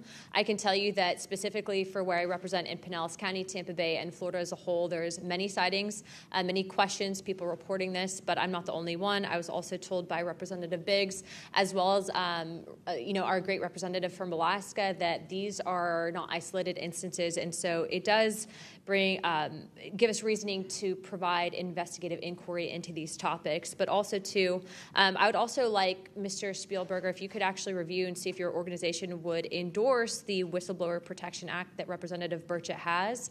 I can tell you that I will be signing on to a letter, as well as I'm sure many other members of this task force, and we hope that the ranking chairwoman or my colleague here, Representative Crockett, as well as our Democrats that were here today, consider also signing on to that, as we do feel that it is time to ensure that our whistleblowers are given adequate protections and that people like Mr. Borland are not facing retribution in the way that they have been. With that being said, with all that and without objection, all members have 5 legislative days within to submit materials and additional written questions for the witnesses, and which will be also forwarded to those witnesses. If there are no further business, without objection, I'd like to now recognize Representative Burchett for closing remarks. I would just like to thank the ranking member and the chair lady for their courage. This is a tough issue. We all catch hell for it, and but it's gratifying that we're here in a bipartisan nature and the way this meeting was conducted. And I want to thank y'all for your courage. Thank y'all. And